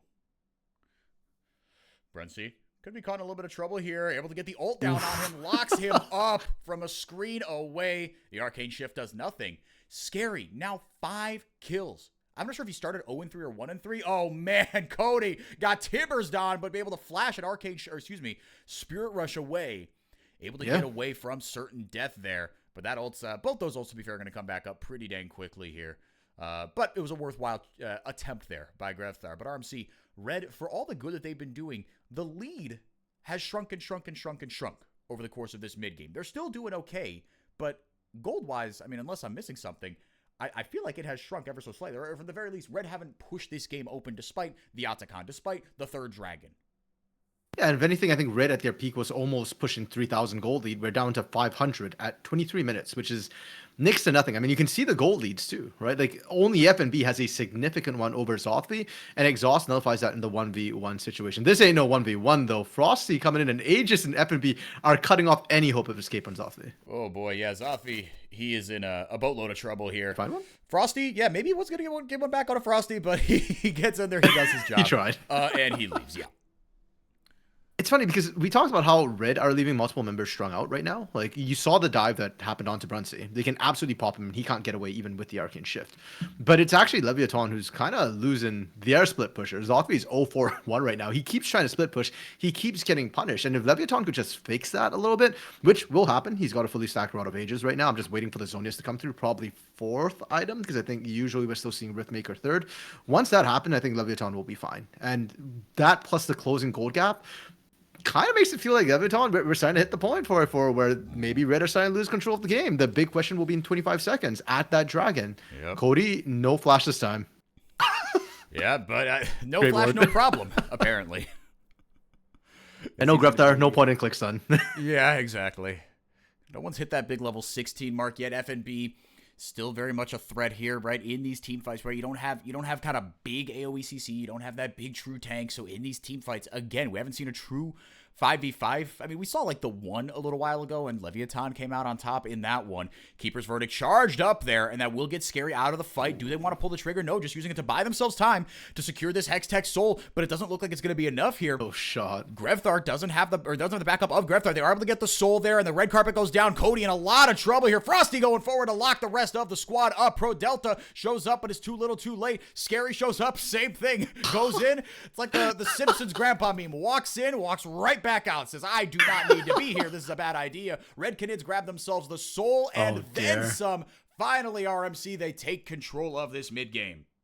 Yeah, and yeah, you could feel that Red, they were playing the patient game. They were just waiting for that Soul. The moment they got it, you saw what the slows did to Leviathan. They could not get out, and all their mobility went for nothing. Now, Scary trying to go for the hero play. He's got ultimate, but no flash. The ward comes down. He's got members he can jump to, but he's getting zoned out. Grefthar is such a massive threat with the point and click stun. Yeah, man. No, he's been great and using vision very well, right? I mean, like, if you are short range like that and you're trying to play this Andy front to back, it's really, really difficult if you don't have someone else to create that space for you. But he's been just lurking in these brushes and just getting he's just been feeding kills into his mouth here, right? Everybody's on this Baron. Look at Grefthar. You got a little too close. Goodbye, Cody. Yeah, and I'm looking kind of like Cody has that mobility, but the slows, just as the CC change that come through, and the slows are super important because it's allowing Frosty to get in there and stop the rest of your mobility. You can't dash instead pass presence. It's so rough, and yeah, everybody just gets run down across the board. I want to highlight Zothby as well because he's not on camera. Yeah, Grefthar should be really happy. I feel like anti-meta is a good meta for Grefthar, but back to Zothby, because Zothby didn't participate in the fight whatsoever. He looked at the dragon for a second, and then he realized, yeah, we aren't getting this. And he was just like, I am just split pushing bot the entire way. He did push up, by the way, and actually had to burn exhaust to deal with FNB. So he's still not at the point where he can handle a split push 1v1. Yeah, I guess we will. I doubt they go for. I mean, like, we'll see how the rest of the game progresses. As I try to fiddle with my mic settings here, because apparently I'm still really, really quiet. Oh my goodness, what a steadfast presence there. And now the Keeper's Verdict coming out, just trying to make Scary useless. It won't land on anybody, so he'll get the half CD there. Double TPs come in for Red as the Cavalry gets called in. But still not able to take that tier 3 just yet. All right, I have cranked all of my microphone settings up to the absolute loudest. If this doesn't do it, I genuinely, I don't know what does. Like, even on the mixer, like, it says I'm peaking here. So yeah, you are peaking. All right, so like we can't have both, chat. Okay, you know what? Maybe we'll try and fix this after. Maybe we turn me down, and then like people at home can just turn up their mics, their speakers or something. For now, though, I'll tell you what is peaking as well is Red right now. They just won that 3v4 situation with the backup. They're hunting for FNB, but this is bait. They go any deeper, and Red turn on this. Equalizer gets a lot of value out of that. And now they're just kind of tail tucked between their legs, running away here. Yeah, FNB still an absolute menace. You still got to respect this man. Zothby, an 0-4-1 game on the Gwen. Really unfortunate. Just looking for a way back into this one. If he can get going, that could be an answer for Leviathan to get back into this game. 6K isn't insurmountable. Flash stunned there by Grefthar. Keeper's Verdict goes out, doesn't tag anybody. Aegis goes forward. Tibbers taking the brunt of the damage, but they get 3 members Leviathan down to half health. And that might be all they need to really pressure in, right? They've got 2 inhibitors right now. They're all still full health. We are backing out. Never mind. I'm going to be honest, I don't know necessarily what we're backing out for. There's no Elder for 2.5 minutes. There's no Baron for 3.5 minutes right now. I think they could just push in and sieged up with the minions. They had a super wave walking down mid lane as well, but it's fine. Red is going to spend that gold. And they got this gold lead, a 7,000 gold lead from 200 without Baron, without this Hextech cell. They can do so much more with it. We do see the dive coming through from Scary, and that's why we were talking Poppy and Draft. It is so massive. And again, it's a 4v3 situation that was 5v3 for a quick second. Zothby, bye-bye. Goodbye. Yeah, we RMC turned himself down so that you guys just turn everybody up. Like, just make the stream louder. I did my best. I turned my volume up. I turned the OBS capture up. My volume, my sensitivity on Discord is at the absolute max, and the volume is at max. I have done I have done everything possible. Again, we'll try to mess with it when we're in break. But this is for the same reason we don't get a clean feed. You get some shoddy production sometimes because we don't get money for this. So we do the best we can with what we've got. Equalizer comes down, creates a lot of space in the back of the team fight. The rest of Leviathan trying to make do with what they've got, kind of similarly to our production here today. But like our production here today, they are down a man, but that is enough. Okay, the last inhibitor going down right there for Leviathan. You've got triple or double supers, pardon me, coming through every single lane right now. It feels like Red are backing off and into the top side of the map, which is a little bit questionable. There is no Baron here. Scary not able to secure the blue buff. It's going to be Red securing that one as well. In 45 seconds, Elder is going to be spawning. Lev know it, Red know it, we know it. Now the question is, what can Lev do about it? With double supers in every lane, they've got TP on Zothby, so he's probably has to stay at home. But everybody walking up with no tank, no front line, and down 7,000 gold probably means whoever takes point dies first. Yeah, you'd like to think so. I mean, look, like you see Aegis right here, right? They don't even want to contest on this Elder Dragon. They want to make sure that all the vision is cleared out. They're going to dot their I's and cross their T's. It's not very Red Canids, this sort of very good setup here, but with the lead they've got, my goodness, that's a lot of damage. CEO doesn't even get to play the game, cleanses out of the slow, but just gets tagged up by Aegis, and the rest of the fight not going much better for La Vibora and company, as Cody doing the best he can, but it's not enough. They catch Leviathan on the way to the Elder Dragon, and that will be the ace to mop up the game one of this series for Red Canids. And they make it look so easy for the way they just cleaned up at the end of the day, just walked in there. And this was the fear. This was the concern. It's not Vibora that we need right now. It's not Viper. That's going to be enough. Leviathan is supposed to be a gigantic snake that devours the world. And Leviathan will need a gigantic performance that devours the world to come back from this, because they got everything they wanted. They got all the meta picks, and they still looked lost as hell. It's a shame. I mean, to be fair, Red played a very clean game, right? They did play a pretty good game, right? They didn't give Leviathan a ton of opportunities to get back into it, except for in that mid game, right? And you saw Scary get one pick here, one pick there. And it feels like in another universe, that's something you should be able to take advantage of and get something off of that. But just doesn't look like they were able to. What would you have liked to see different from them in that mid game, if anything? Because like you said, Red, like, okay, they gave up like a pick here, a pick there, but while they were kind of doing that, they were still like getting stuff done all over the map. They were getting a dragon here, they were getting the Altacon, a tower here and there. To be fair, I don't even think it's necessarily the mid game. If anything, kind of the early game. That Leviathan just kind of sat there and took it. And I need to see Prods and Scary connect. We've been saying this time and time and time again. In Split 1, they looked best when the Brazilians were actually making things happen together. Now in Split 2, the Brazilians seem to have fallen asleep, and Cody's still trying, CEO's still trying, Zothby is still trying, but it's not enough. It feels like they're kind of going 3v5 a lot of the time. And I know that's not the fairest assessment to Scary and Pro Delta. It's not like they don't do anything in the mid game, but I need to see it sooner, especially up against Aegis. Yeah, because Aegis, he'll make stuff happen, right? If he's not on a farm to 6 jungler, he is going to be making stuff happen, and his ability to move, right? The Scary Pro Delta analog is Aegis and Grefthar. They move across the map as kind of a little buddy duo, right? And they've always got backup for each other, right? Blowing a flash on the Ahri early on, right? You're going to get a dragon. You're going to have Grefthar pushing out at the same time. For all of Red's faults, and boy, there are many, when they look good, right? Again, it's just the frustrating part. If you're a Red Canids supporter, you see the little bits in flashes, individually, good moments in the mid game, good moments in the early game, but putting it together over a full 35-minute game doesn't happen all that often. That being said, here, it was all right. Leviathan didn't put up the strongest fight, but look, if they get out of this best of 3, they're going to start the playoffs in the lower bracket, and that is the quest on the table right now. So we're going to take it to a quick break. We're going to roll some ads. We're going to try to fix our audio issues, and if we don't, sorry, dude. We're trying here. Believe me. We're trying. But we hope you'll stick around regardless. We'll see you back there.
Okay. Hopefully we're back. I think we've gotten my mic to a place where, if nothing else, I can tweak it. There is... Oh, I'm not even going to give you the lore. The lore doesn't matter. I'm going to turn RMC... Here, RMC, why don't you give me a volume check here while we dissect this series? Okay, you know what? I'll just start dissecting the series, and you can just adjust it as we go along. Because for game one was definitely very one-sided. Yeah. And it feels really bad for Lev when they got sort of all the meta champions. And because it is full Fearless as well, them getting that many actually warps the series. Because now, yeah, Gwen, Neferi, all off the table. And for Greftar as well, getting the Annie was phenomenal. It just fits his style really so well. Decision-making, SSS. Mechanics, a little bit questionable. So Annie fits that to a T. Yeah, exactly. There's no other champion which kind of does exactly the same thing. So I'm very curious to see where Greftar goes to next. Ari felt like his fallback champion for being able to roam out and support Aegis. Well, that got played. So what are we looking at now? Like a Rise that needs to scale and doesn't have quite the same AoE as the Annie, at least not for the CC portion of it. Or do we go back to old things like Sion Lilia? It's been a while, but Sion's meta. Sion is meta. And Greftar loves himself a Sion. So I wouldn't be surprised if we saw that come out. Yeah, okay, it looks like my gain control is holding. I'm going to be keeping an eye on it no matter what. But yeah, so should be good here. Yeah, but I think as we get into best of fives, right, this is going to be a much more fascinating discussion. But even here in best of three, right, because Leviathan, right, they've proven, right, like we talked about going into the last game, if you mess around, right, they will punish you, right? They're not just completely hopeless, right? Especially with a team like Red that tend to leave themselves some pretty glaring holes sometimes. I will be very interested to see. Yeah, the spotlight is on Greftar's champion pool. It has been pretty much his entire career, to be fair, for better or worse. But look, now you're back, right? This is like the nuclear option behind the nuclear option, right? The only thing worse than making a roster swap mid-split is having to go back on that roster swap mid-split. And this is the timeline that we find ourselves in. And yet they're doing fine with it for us. The questions as we've had with it, it's not the issue. Instead, it's Leviathan who's being faced with the tough decisions right now into game two. And Leviathan has opted for red side, so they want counter pick for themselves. And I actually don't hate this. When you got all the meta picks and couldn't execute it, then that's fine. Just go for specific counter picks. I want to see at least one, preferably two winning, like dominating lanes come through from Leviathan, because that will give them the space they needed to play through, even if Scary and Pro Delta aren't on point. We'll see what they're going to grab. B1 Jace for FNB. Okay. All right, so you're setting something up here. No Ezreal. You want to go full poke. You do have some other options here. The Corki is on the table. Jungle Panth makes me very sad, but that does seem to be what we're playing. A lot of early game indexing here. Blind Callista is what we're going to see. And on the other side, it'll be the Ashe. I think you can kind of de-prio the support at this point. But unless you want to save, actually, or maybe you grab the support right now, right? Grab yourself that Braum, like you said, and leave yourself counterpick for one of these two lanes, right? Because you're going to get counterpick on blue side for one of your two solo laners. So, yeah, grab your support right here. Rel, great. Okay. That's fine. Yeah, that's a Frosty special. I was thinking even maybe grab the Renata away from the Callista. And with the Jace as well, you have that sort of pure Leviathan with the Sion as well. And this is kind of important too, because Jace is actually a flex pick. Greftar, I think, has played Jace this split as well in Academy or in CD. And he was known to play Jace last year as well. So with the flex option, they could have flexed it somewhere else. But yeah, Leviathan just straight up taking away the Sion. That kind of lowers the Lilia priority for the side of Red. Aegis can still play it. Yeah. But I don't know if you necessarily want that or whether you can pair it with something from Greftar quite as well. Yeah, it's like you said, it doesn't completely take it away. As the rest of the bands look like are coming through here, taking away the Skarner. Yeah, we haven't seen a ton of that today. But the Alistar are going to be taken away as well. That's fair enough. Yeah, you depending on what other champs you're going to grab yourself, the Rel, that's a great denial into the Rel. But I'm a little. I mean, it's kind of sick that they took away the Sion like that. How do you see that going as far as the matchup into the Jace? So the idea behind the Sion into the Jace is not that you win the lane, it's that you negate the lane. And then you have kill threat at 6, especially with jungle pressure. So he actually deals with Jace better than a lot of matchups. So yeah, it's a good idea, and I like it in terms of just being able to team fight as well. I think tanks are underrated in the current meta. If you can get a tank to the top lane and you get a carry in the jungle, I think that fits potentially Scary and Aegis' style a lot more. We do see Nico being taken away as well from Pro Delta. Again, Renata is on the table. We've seen Pro Delta go with Bard in the past as well, with Kalista if he wants to get a little bit spicy. And then we see the Nocturne and Skarner take away. So Aegis still has the Maokai and the Sejuani if he wants something tankier, utility, and engage. So will be that Renata. Okay, so you don't get to take that away. But now you've got counterpick for... Well, actually, you don't. You have no counterpick actually available. So it will be the Victor. And this, again, a bit of a Grevthar special as far as, like, not the most mechanically intensive champion. You do have to, you have to be aware of your spacing and whatnot. But I feel like we've seen Grevthar pilot this to very good success. Yeah, I guess mid lane counterpick, right? Cody, and I do feel like that's the person you do want to give counterpick to, because Cody has been one of the biggest carries for this Lev roster, for better or for worse. Even when Lev is doing poorly, it's still the Cody show, and especially this split more than any other, it has felt like the Cody show when they can't seem to get their act together. Now, Fizz would be spicy, but I do feel like they want something with a little bit more team fight ability or sustained damage throughout a fight, because I'm looking at this Kalista right now and this Pantheon. Pantheon's great for burst. Kalista is also kind of bursty. Are they just doubling down on burst? Let's see. I mean, this has got to be a statement game for Cody. I think the Akali was the better kind of safer pick here, right? You've got a ton of damage, right? You do have that burst, but you've got mobility. You've got team fight ability as well. You draw so much pressure. The Shroud does work as well. So actually, you've got yourself a pretty decent team fighting composition here. It'll be Maokai in the jungle. Got yourself a decent... the team fight, team fight's actually all right here for Red Canids as well. You don't have a true tank. We'll see how the Maokai gets built, but you've got a ton of CC. You've got some sort of quasi front line here. Leviathan, this is win or go home for them, right? You're done until split 3 if you lose this game, or the next one for that matter. But Red Canids looking to close it out and at least send themselves to the lower bracket. Well, they'll have it where they will have a shot at going to MSI, where, if I'm not mistaken, one representative from the north, one representative from the south, correct? Yep, that is how it is for MSI 2025. And for looking at the composition as well, I do think Red has set themselves up very well to try and clinch this one in a quick 2-0. They've got a really strong team fighting composition front to back. The Jace is actually going to be very effective as well, because in lane against the Scion, sure, it's going to kind of suck. But once you get out of lane, there's a lot of squishy people without a lot of healing or sustain, so any poke he lands is going to stick. Whereas Leviathan, I do feel like they've gone for the higher execution composition to come through. It's not dissimilar to what they did in game 1, where it's a lot of damage, a lot of squishies, and sure, if you play it right, you can theoretically outplay a team fight, especially something like Victor, where his damage is all clumped together in that Chaos Storm, and if you can kind of outrun it or split up, he doesn't do as much damage. But we already saw Lev try it in game 1. It did not work. Do I have faith in game 2? I don't know. It's down to CEO and Pro Delta for me. You've got that Kalista bot lane. I need to see it pop. I need to see Lev pull a red and send their mid and jungle roaming down to that bot lane. Yeah, real. No, you got to get that bottom lane going, because that Kalista can be absolutely the thing that takes over this game. And Red Canids, they are not good at kind of playing from behind. They are the ones that usually throw those types of leads. But we shall see as we get loaded onto the Rift here. Red Canids up 1-0 on Leviathan, trying to send themselves into the Split 2 playoffs. Leviathan, they are the team that, again, the two LATAM teams, it's Asurus Estral, that has the next split. We're going to see the stakes get a lot higher for Asurus Estral, as they have to face whoever comes up from the Circuito de Desafiante.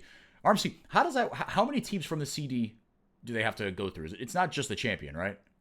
So no, it's CD and LRS. So there is an LLA side as well that will be competing up. Not LRN, or I'm assuming just like... LRN goes to the north.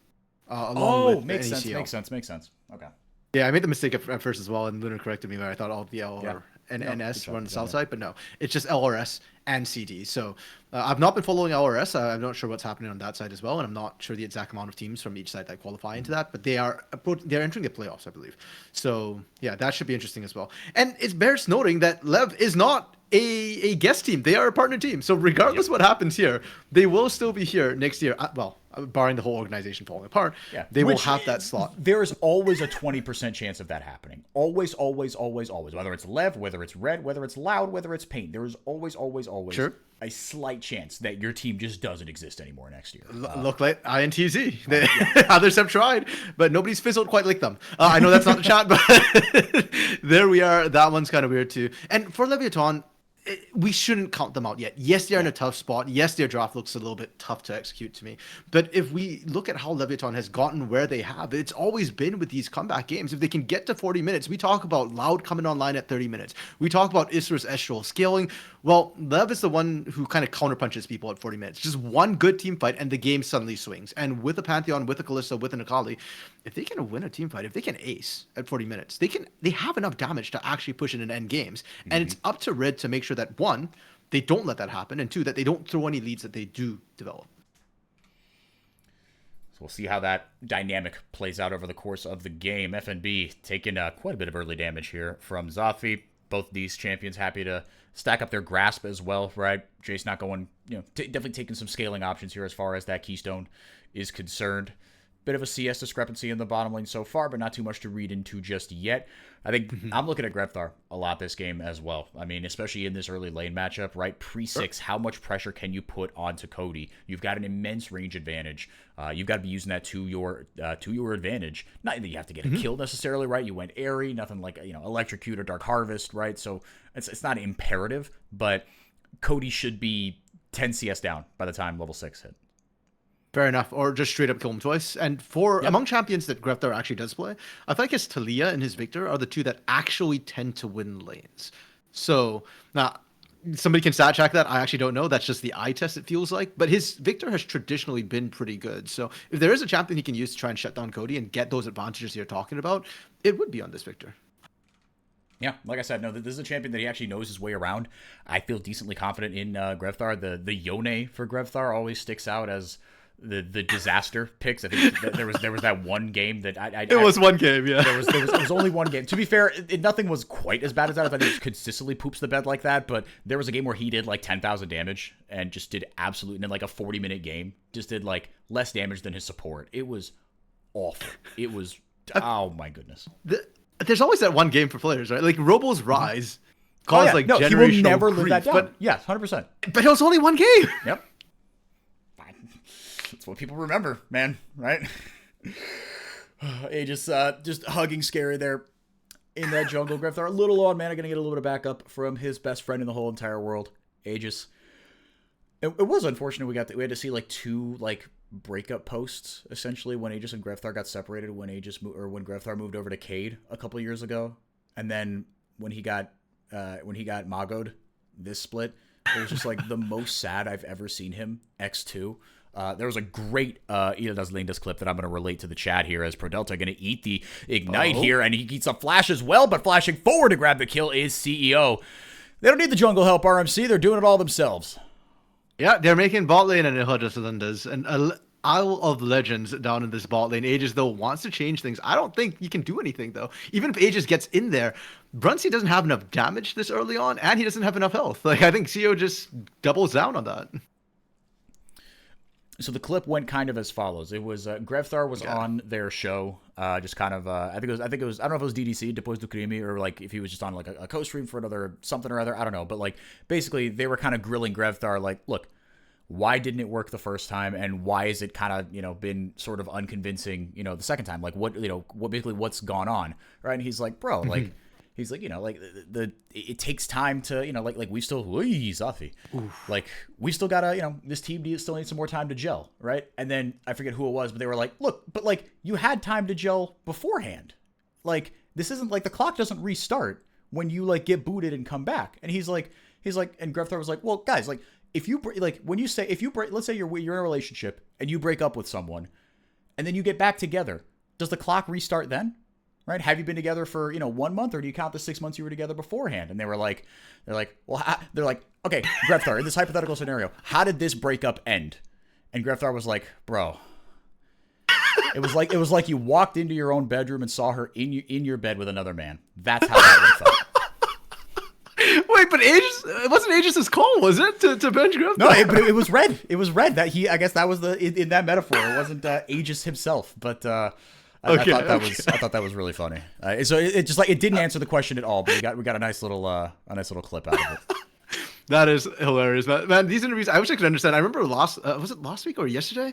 That there was like an interview with Griftar, one of the Red CEOs, and I would love to understand that looked like the most awkward interview ever.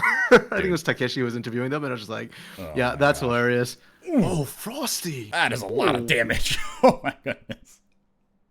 We're not even seeing the damage items built for CEO just yet. Yeah, but hey, let's talk about this bot lane for a second here, because first of all, props that they got the kill. Ashe is actually the counter to Kalista because of her slows, so Kalista can't hop around as much. And CEO and ProDelta have played around that phenomenally in this bot lane, getting that kill, getting that CS advantage. And it's because of that, Scary's getting free reign right now too. Scary got that dragon solo, uncontested, and will have enough time to actually rotate towards those first grubs as well. Yeah, so he's feeling really good about things, and so far, Leviathan in a pretty good spot here. I mean, they're only up kind of a 300 gold here, but like you said, RMC, the first, this counter pick, and it was a counter pick, so I think the Ashe was picked after the Kalista, because Kalista was R2, and the Ashe was B2. Getting 2v2 killed is not, it's not how you drew that one up. So they've got a win condition going here. The 0-0-0 for Scary on the Pantheon still makes me a little nervous, but we are only 7 minutes in. I do want to see more from him, because Pantheon, he makes me really sad. He just falls off a cliff after like that level 12 mark, so you've got to get that advantage for your team beforehand if you want to make this pick really cook. Cody, meanwhile, we talked about the mid lane as something to watch here. He's doing just fine. Grabbed that no magic mantle early, went D-shield, perfectly happy to just sustain his way out of this lane matchup. I actually do kind of want to see them. Level 6 have been hit, right? So for both Zothvi and Cody as well, with their D-shields, like they can actually start firing back a little bit, especially the top lane. Because you talk about Pantheon falling off a cliff. I would argue Pantheon falls off a cliff at level 6. It's called Grand Starfall. He falls down and has massive impact in lanes. So I would love to see Scary look towards that top side where you can kind of chunk down this Jace who isn't that tanky. For now, though, everybody's kind of looking at Grubs very menacingly. There was lane swaps from both these teams. So Zothvi's down bot, whereas Greftar's answering from the side of Red. And that makes this top side fight a little bit more chaotic. I actually don't know if Red have enough damage to win a 4v4 without Greftar up here. Yeah, I don't know that they do. I think they are going to need him. He's got his ultimate. Well, actually, it's not back up just yet. Hawkshot goes out. Full vision of the gang. Cody looking for a flank. I don't think they know the Akali's there. Twisted Advance goes out. Brunson able to get a little bit of slowdown onto Cody. FNB looking for a way in potentially here, but yeah, just not quite enough here without all the members of the squad. And even with Zothvi with no tank, that's okay. Yeah, Greftar provides a lot of damage early on. I think you hit the nail right on the head, RMC. Yeah, well, you take what you can get. And I love the coordination Red had with that. They use the Nature's Grasp coming through from Aegis, and everybody just piles in together, very organized, lines up in a row, takes the one grub, and then backs out in clean order. So Liv can't find any sort of way to be able to punish that, find anything else in the back end, and there was no chance of sort of the counter steal to secure all 3 grubs. And when that's it and down 4-4, we just go right back to lanes. Aegis on this Maokai is like night and day compared to the Xin Zhao. He's not ganking early. He's just farming up, and it looks like he might just play for objectives. Yep, 0-0-0 for both these junglers. 10 CS up is Aegis, but Leviathan, like we discussed, grabbed themselves the first couple grubs. 2 out of 3, so not a complete sweep. Yeah. But then grabbed themselves the dragon as well, only up 200 gold. And a lot of that advantage, or I should say a lot of that kind of comeback, if you will, that disadvantage is coming from what FNB is doing up in the top lane, because in the bottom lane, boy oh boy, there is almost a 700 gold deficit between AD carry and support going towards the side of Leviathan. And when you consider that the Jace Sion matchup, Jace is strongest sort of in that laning phase early game, him not getting that big a lead might come back to bite him. I actually feel like the scaling might favor Leviathan a little bit, not so much because of the champion skilling. Like Victor skills incredibly well, and Ashe, will be a good answer later on into the Sion to be able to shred him. It takes a while, but she's not the worst tank shredder. It's more who gets to scale. And we've talked about Leviathan and the fact that, sure, Scary Pro Delta, that's what wins them games. That's when they look best. But their best individual performing player is probably Cody. And Cody on this Akali, as he gets more and more items, when he starts being able to one-rotate, one-shot the Victor, the Ashe, the Jace, that's when things get really good for Leviathan. Because even if the team screws up, Cody can still hold them in the game. Yeah, and I think he's going to have to be the one to do that, especially as this gets later and later. But again, I want to see these 5v5 team fights. Frosty and Pro Delta both looking around here. As CEO and Brunsey happy to take their fight to the mid lane. Nothing really doing here. Dragging it a bit for another 30 seconds. Leviathan looked like they've got a good first purchase onto that. Again, just trying to create that priority in the mid lane, especially with the way the CEO and Pro Delta have been dumpstering whoever comes near them. But it's okay, small sample size, but still, that's the lane that they feel is worth putting it in the mid lane, getting the advantage through that way. And that looks like what is going to happen here. Aegis looking for his jump onto Cody, playing patiently, maybe a little too patiently as Grefthar pushes the wave out away from Cody. Is that far side alteration not going to find anybody either? There goes the sentry. But Scary going to grab that Scuttle Crab as well. On the top side, back with a little bit of vision. Yeah, teleports have been unleashed as well, so the topsiders could be coming down should they want to. But neither side feeling like they have enough of an advantage to be able to get onto this dragon just yet, RMC.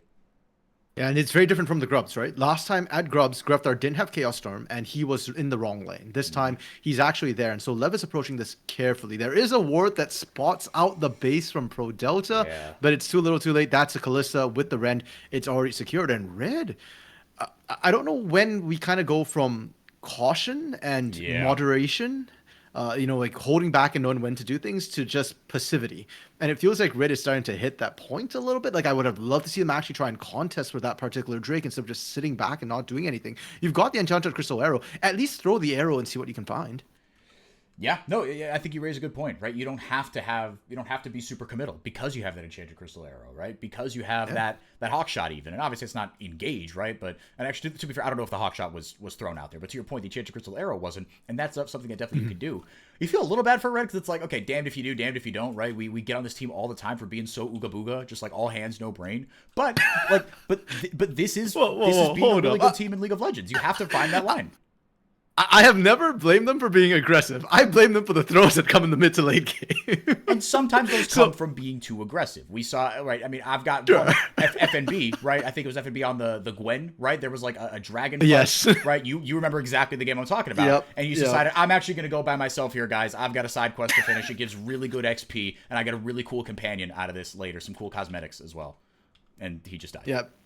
Yeah, because that turned out to be a party instance, and he did not have a party with him. So, no, exactly. Yeah, definitely the wrong bit shard for that. Exactly. Yeah, but this game, though, like, it does feel like we're sitting back a little bit more than we have to. And you're not even helping the Jace get a hit, necessarily. Like, FNB, even if you might not result in a kill, you could get him more lane pressure. This bot lane as well, I really feel like you should have tried to stabilize Brunsey. And Brunsey did that anyways. He has pretty much balanced out the CS differential. It has not grown whatsoever, and the Ashe does get to scale. But you're giving a lot of objectives for free. And in game one, we criticized Lev for the exact same thing. So I think it's only fair now that we turn around and criticize Red for the exact same thing. Yep. Red got every single objective but one grub. And this game, looky what we have here. Lev got everything but one grub. Oh, how the turntables. Yep, I trust Red a little bit more to be able to close this one out. I think both these compositions are going to scale all right here. And again, it's a little bit easier to fight front to back for the composition of Leviathan. You have a true tank.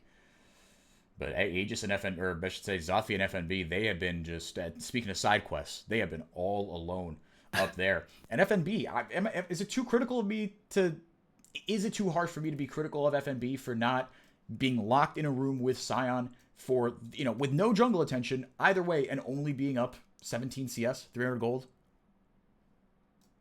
I think it could be a criticism. I think it's fine. I wasn't expecting FNB to dominate that matchup anyway. Sion just wants to sit back, and I think Zothvi, as much as we say Zothvi might not always be the huge carry that we're used to seeing in Brazilian League of Legends, I think he's done a fantastic job weak siding when he needs to, and I think that's what he's doing right now. It's just weak siding, and he's perfectly fine.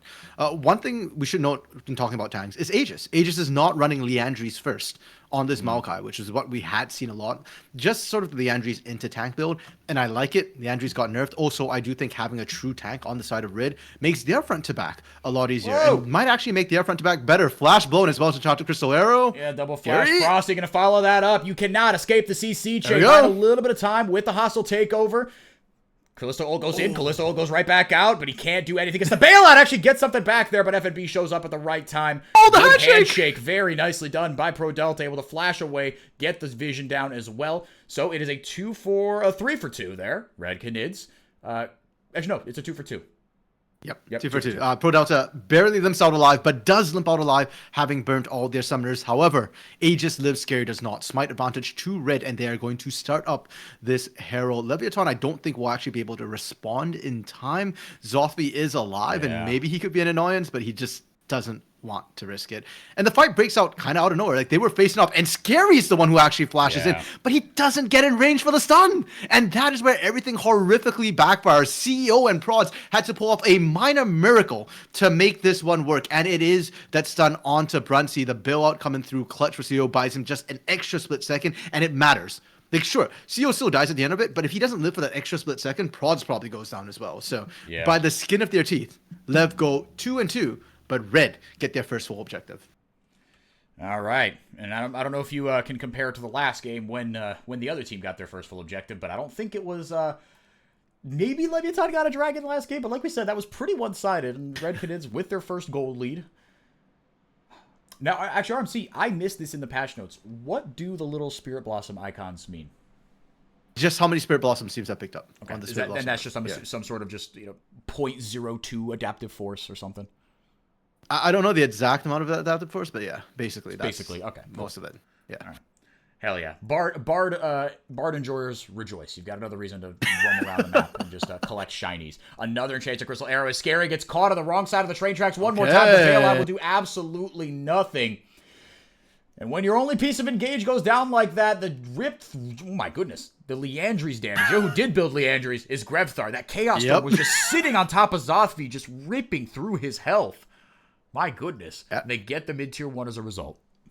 Yeah, and Zothby building armor to deal with FNB in lane. Wasn't expecting Greptar to just kind of rip right through like that, and sat in that storm, I think, a little bit longer than he expected. He's fine. He does get away. He doesn't have teleport or his ultimate available, though, so walking back to this dragon is a long, slow walk. And I love that Red have finally woken up, and they're coming online. Cody trying to make a miracle play. Does it backfire?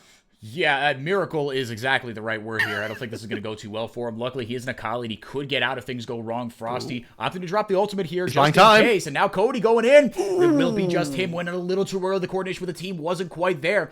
Now goes the Nature's Wrath going forward here. Able to wrap up not one, but two members. Hostile Takeover going to buy a little bit of time here. Actually, might be crucial. Greftar and Frosty poke each other, but that is not the two champions you want to be targeting with that ultimate. Big old shield comes in hot with the Lockout of the Iron. Solari bailout. Is it enough? It's not. He dies just before he was able to get the rend off. Red Canids. Leviathan threw a Hail Mary to try to rescue that dragon fight, rescue the game, but instead they give Red Canids a huge pile of gold. The ace cleans it up for the Machilia. And you know what, FourY4? I'll give them this much credit for both these teams. They've woken up. They are looking for action, but one team drank their coffee and the other still looks a little bit sleepy.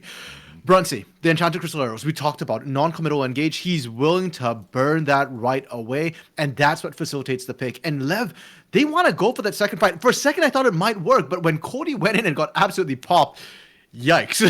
That feels really, really rough, and I guess that just highlights why Cody and Lev has struggled as a whole. When Cody's on point, he cannot 1v5. He cannot just hard carry a team on his back like that. Teams are prepared. Yeah. They are ready for it. And Red, they get a huge injection of gold, right? They just, what was it, 5 minutes ago, we were talking about, 400 gold lead. That's the first lead Red has got all game. And now 3.5k gold. They get that dragon. They win it in dominating style. And the next objective, Lev have to think real long and hard about whether or not they can actually fight at said objective. Absolutely. Now they're at a gold disadvantage on top of that. And it's just been, Cody, he's gotten kind of nothing done this game. Like you said, they are ready for it. It's been just the CEO show. And when Leviathan are at their best, it is Scary and Pro Delta making things happen all over the map with Cody and CEO being that two-headed monster, right? That Leviathan, for lack of a better term. And you're not going to compete with the 100% KP, almost 75% KP of Grevthar. And just sitting in the Chaos Storm there as Brunsey just right-clicks him. Zothby can't really do much on that. They get another kill. They get another tower. Another 2,000 gold ahead for Red Canids. It's death by 1,000 cuts, RMC. This feels a little bit like kind of that mid to late game we saw last game. Yeah, and for we've got to stop getting baited. That Sion's not going to die. Because Sion will die, as we've seen. Greptar will melt him with that Chaos Storm. So next time we see any catch on any member of Leviathan, that's probably a kill that will go down. Yep. Now, Atakan going to be the prize for what Red managed to get, as well as that massive push into the bot lane. And the gold lead continues to grow. 3.5k, now 5,000 gold. And for Leviathan, I'm trying to figure out how they come back into this. You got to find picks, right? You've got the Pantheon, you've got the man job. You can still drop off a cliff onto the face of the opponents, but you've got to have a numbers advantage. And for team fights, it's got to be Zothby kicking it off. Like, yes, he melts, but he's the only one who can even get in there. Scary and Cody can't do squat. And heck, Pro Delta and CO right now, that bot lane is doing work in team fights if they can survive. But somebody needs to tank up the cooldowns first to let CEO start hopping into the fight.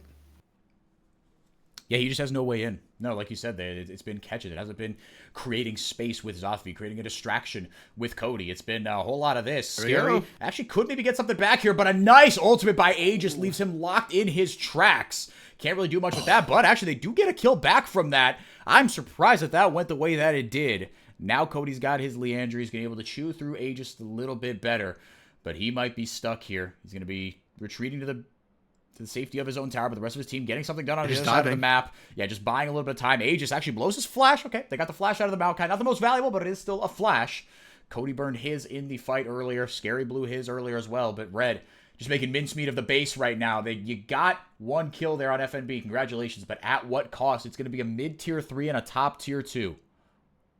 And they get the outer turret in the bot lane, but that's it. And Aegis knows his job. Him flashing out of there is fine. He's just trying to buy time, and him being alive buys more safety and time for his team to do work. So Red just kind of snowballing the advantages they have. And for Leviathan, it's a rough trade, but you understand what they were trying to do. They are so far behind in making any sort of plays they can, and the amount of time they invested into Sep on the bot side meant that they needed some sort of payoff. Even if it ends up being 1-for-1, so be it. At least they give the kill over to Aegis, who's going tank, and Cody gets the kill, and Cody needs to be the one to carry for this team. So for Leviathan, the initial trade was good. Everything after that, not so much. Red are more than happy to get all those structures for just one outer. Chipping away, or should I say growing this lead little by little by little. Yeah, it's unfortunate. I mean, because I still do think that in a straight-up 5v5, Leviathan could make something happen, but Red can so really like we talked about last game, really aren't giving them a way into a straight-up 5v5. The vision has been pretty good by Red, and Leviathan just overcommitting just a little bit too much in one lane here and another lane there. Cody trying to get something going here in the top lane, but let's see if Red see that and are able to take advantage. Handshake lands onto Frosty, but not much after that. Pro Delta takes a ton of damage, and now they're pulling the trigger. They recognize they've got a 5v4 here. Going in on a Zothby, rip through that tower. Cody's still wailing away on the top lane, tier 1, I should say. And Hip will go down as well. So finally that tower goes down, and he will join the rest of his team. But again, another trade where Leviathan gets something, but Red get twice as much. Tier 1 for Tier 3. Red are going to be able to base and hold off any further push from Cody while threatening the Dragon, because FNB has teleport, can go back and answer top side as well, and it's all just going Red's way. FourY4, we talk about Red as a messy team. We talk about Red as a team that can throw games. Do we, after this series, change our minds? I mean, you know, like on the podcast, we talk about like, you know, okay, did this team actually get better, or did they just play Fluxu? Are Red actually a more well-controlled team, or are they just playing Leviathan? I'm not putting Leviathan and Fluxu in the exact same category, but they have both been pretty rough. Yeah, max range stun, that's not gonna... Goodbye. They do look better here, though. And to give credit to Red, we've seen them, you know, play down to teams, right? I think that's another thing we sometimes accuse Red of, is playing up or down to their competition, because they have been giant killers in the past. But then they'll just drop a random-ass game to, you know, to Los Grandes, right? And it just, they can't string together a consistent split. But no, look, when this team is on, they are really good. And to be fair to Red, to your point, RMC, they have looked a lot better this game, right? And even stuff like this, right? Just being very intentional about, okay, not just everybody hit the Baron. It's, no, can we get a pick off the end of this, because we have an open lane? So if we get a win in this team fight, if we turn on this objective, we could win the game. Recognizing that and setting up the vision beforehand so that it is an easier proposition. Cody just getting bullied out of this fight completely. Scary joining here with the Grand Starfall. CEO trying to get some help there on the bottom side, but he gets CC chained to hell, and back down he goes. FNB goes down, but again, it's a trade where Red come out on top, 2-for-1. The minions wailing away on that Nexus tower. They respawn, guys. It's gone. Guys, they respawn. Don't worry. Well, it respawns about 4 minutes, I think is how long it takes. I don't know if the game will go on that long. If they find Scary here, they can just push in and look to end. Bruncey's back in base. He's healed back up. Zoffy trying to create space right now. Oh, it's a 2v3, but it's just a whole lot of too little, too late. Cody tried to bail out the rest of his team, but it was already cooked, my friend. There was nothing to be done as he watches as his team burns to the ground. Yeah, if this isn't game, this is effectively game. Maybe they go back around and grab themselves another objective, but Red like playing with their food. Again, for better or for worse, they're going to chase Cody down to the ends of the earth, get themselves the stat pad, get themselves a little bit more comfort here as they look to end this one out. RMC, look, Red look good, man. To answer your first question, they look good in this series. It's not over just yet, but they look a lot sharper. They do. Lev just kind of buying more time, but they still losing more kills. There's still more gold going over Red. And Baron's still on the table. Yeah, and they're not going to be able to stop that right now. Scary did just respawn. Doesn't have Grand Starfall this time, so actually has to walk all the way there. To be fair, Red need to reset as well. But you just lost the previous team fight. You don't have Fate's Call for CEO, which has been so critical in keeping Pro Delta alive and giving you any sort of chance back in. And I'm just looking at those cooldowns for Red. Once that Chaos Storm is back up, that's the door. Nailed and sealed. So back to Baron we go. Let's see if they want a full commit on this one. I think we might see another sort of half commit, and that's not a slight by any means. But I think that's what we're going to see here. Yeah, they got the far side alteration down. Zoffy trying to do his best to clear away. Yeah, there's nothing they can do. They only need Aegis for the smite, Bruncey for the damage. Everybody else is just playing bodyguard at this point. Leviathan going to arrive too little, too late. There's nothing they can do here. CEO just trying to push a lane out. Grand Starfall goes up, and he goes into the pit. There's no way he gets this right. Whoa! That came down to 41 HP. That was a little too close for comfort, but the kill goes on to Bruncey. Fair enough. Look, you've got that tool. You should use it like that. Just saying, it's a better man drop than Shinny. God closer. Yep. Almost took it. 40 health. But yeah, him going down does make this really, really tough. Cody, again, props to Cody. Sure, CEO has the most kills and might have the most damage, especially in team fights, but I do feel like Cody's been doing the most to try and slow down this juggernaut of Red. But I think we've just hit critical mass. Red is just charging in. Yeah, there's one inhibitor left standing. They do not care about it. Nope. They are going for the turrets that, hey guys, they respawn now. Don't worry. But RMC, looks like your prediction was right. It will not respawn in time. In goes Zothby, flashes right back out immediately. Will not get anything done. Cody, I agree with you, RMC. He's been the straw that stirs the drink for this composition. And in another universe, he would have been the game changer for this composition. But that is not the universe that we occupy. In this reality, Red Canids come out on top. They 2-0 Leviathan, and they will move on to playoffs. Leviathan, they will wait until Split 3 to play some more competitive League of Legends. And really solid play coming through from Red. Yes, Smiles, you deserve it, boys, because, yeah, solid, clean game. I think that's the main thing we have to focus on for Red. It's not just the win. It's clean, and that's what they're going to need enter the playoffs, because while they survive this time, they will be starting on the lower bracket. So that means single elimination compared to what the top 4 teams are able to find. And really rough for Leviathan. I think they need to take a long, hard look during the break, during the offseason, to figure out what went wrong. They started so promisingly. They started even the positioning phase up 2-0, and then everything just kind of fell apart. But it's hard to point at one player and say, okay, that player needs to be changed, because I feel like everybody stepped up at some point, did something, had some good performances. Yeah, it feels like there's something just in the communication or something, right? There must be something kind of off the rift, because like you said, it's like you see it in little bits and pieces, but you can't really point to one person / like every person. It's a bit of a new, not hero, because things aren't going that well, but it's another just, it's like, okay, you get even that by that dragon fight, right? I feel like kind of exemplifies that dragon fight where Cody was trying to make something happen in the tri-brush, just kind of poking in, and the rest of the team came in, and Cody just went in immediately, and they clapped onto him, and it was like, wait, no, just if you just waited like a little bit longer.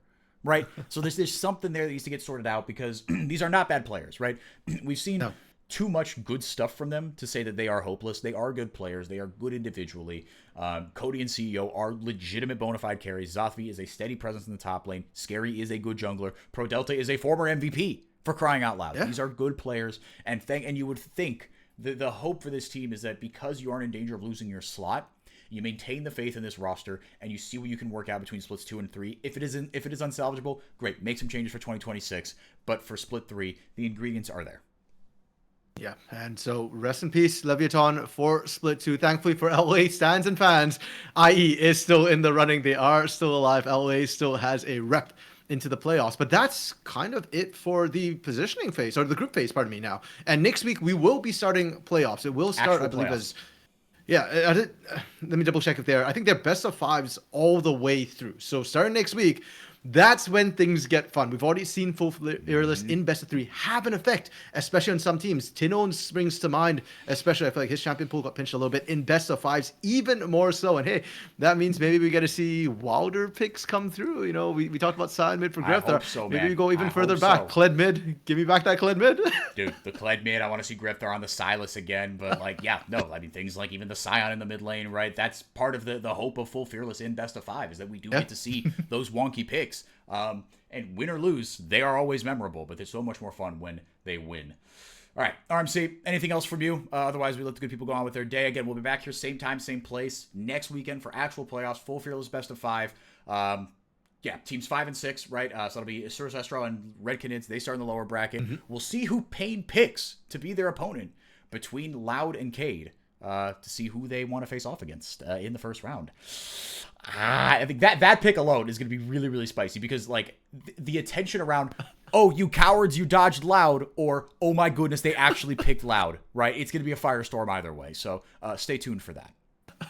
Yeah, I like the way that you position Loud as if they're the ones who won when Cage was the one who won, and Loud looked a little bit weaker. I've already given some of my initial thoughts already on the Payne picking in the community Discord. So if you want to find out more, do follow us on the community Discord. Come join us there. Follow us on YouTube as well, where we will have a chat about it on Gringos Liberados as well, the podcast that Trajan spoke about earlier. But I think that's it kind of for today for LTA South. We're done with the group stages. All right, done with the group stage for stage 2 playoffs next week. Thank you guys so much for putting up with the technical difficulties, my mediocre production. If you're a longtime fan of ours, when we were the CBLOL English, you see on the branding on the bottom left, hope you enjoyed some of the throwback branding. This is the package for dummies like me who don't actually know how to use vMix, and when we need an emergency producer, better than me. I come in here and I just do this with the 2021 and 2022 assets. So hope you enjoyed that throwback. But for all that, thank you guys so much for being here. That's RMC. I've been FourY4. Thank you to Trajan and TDS. We will see you guys next week.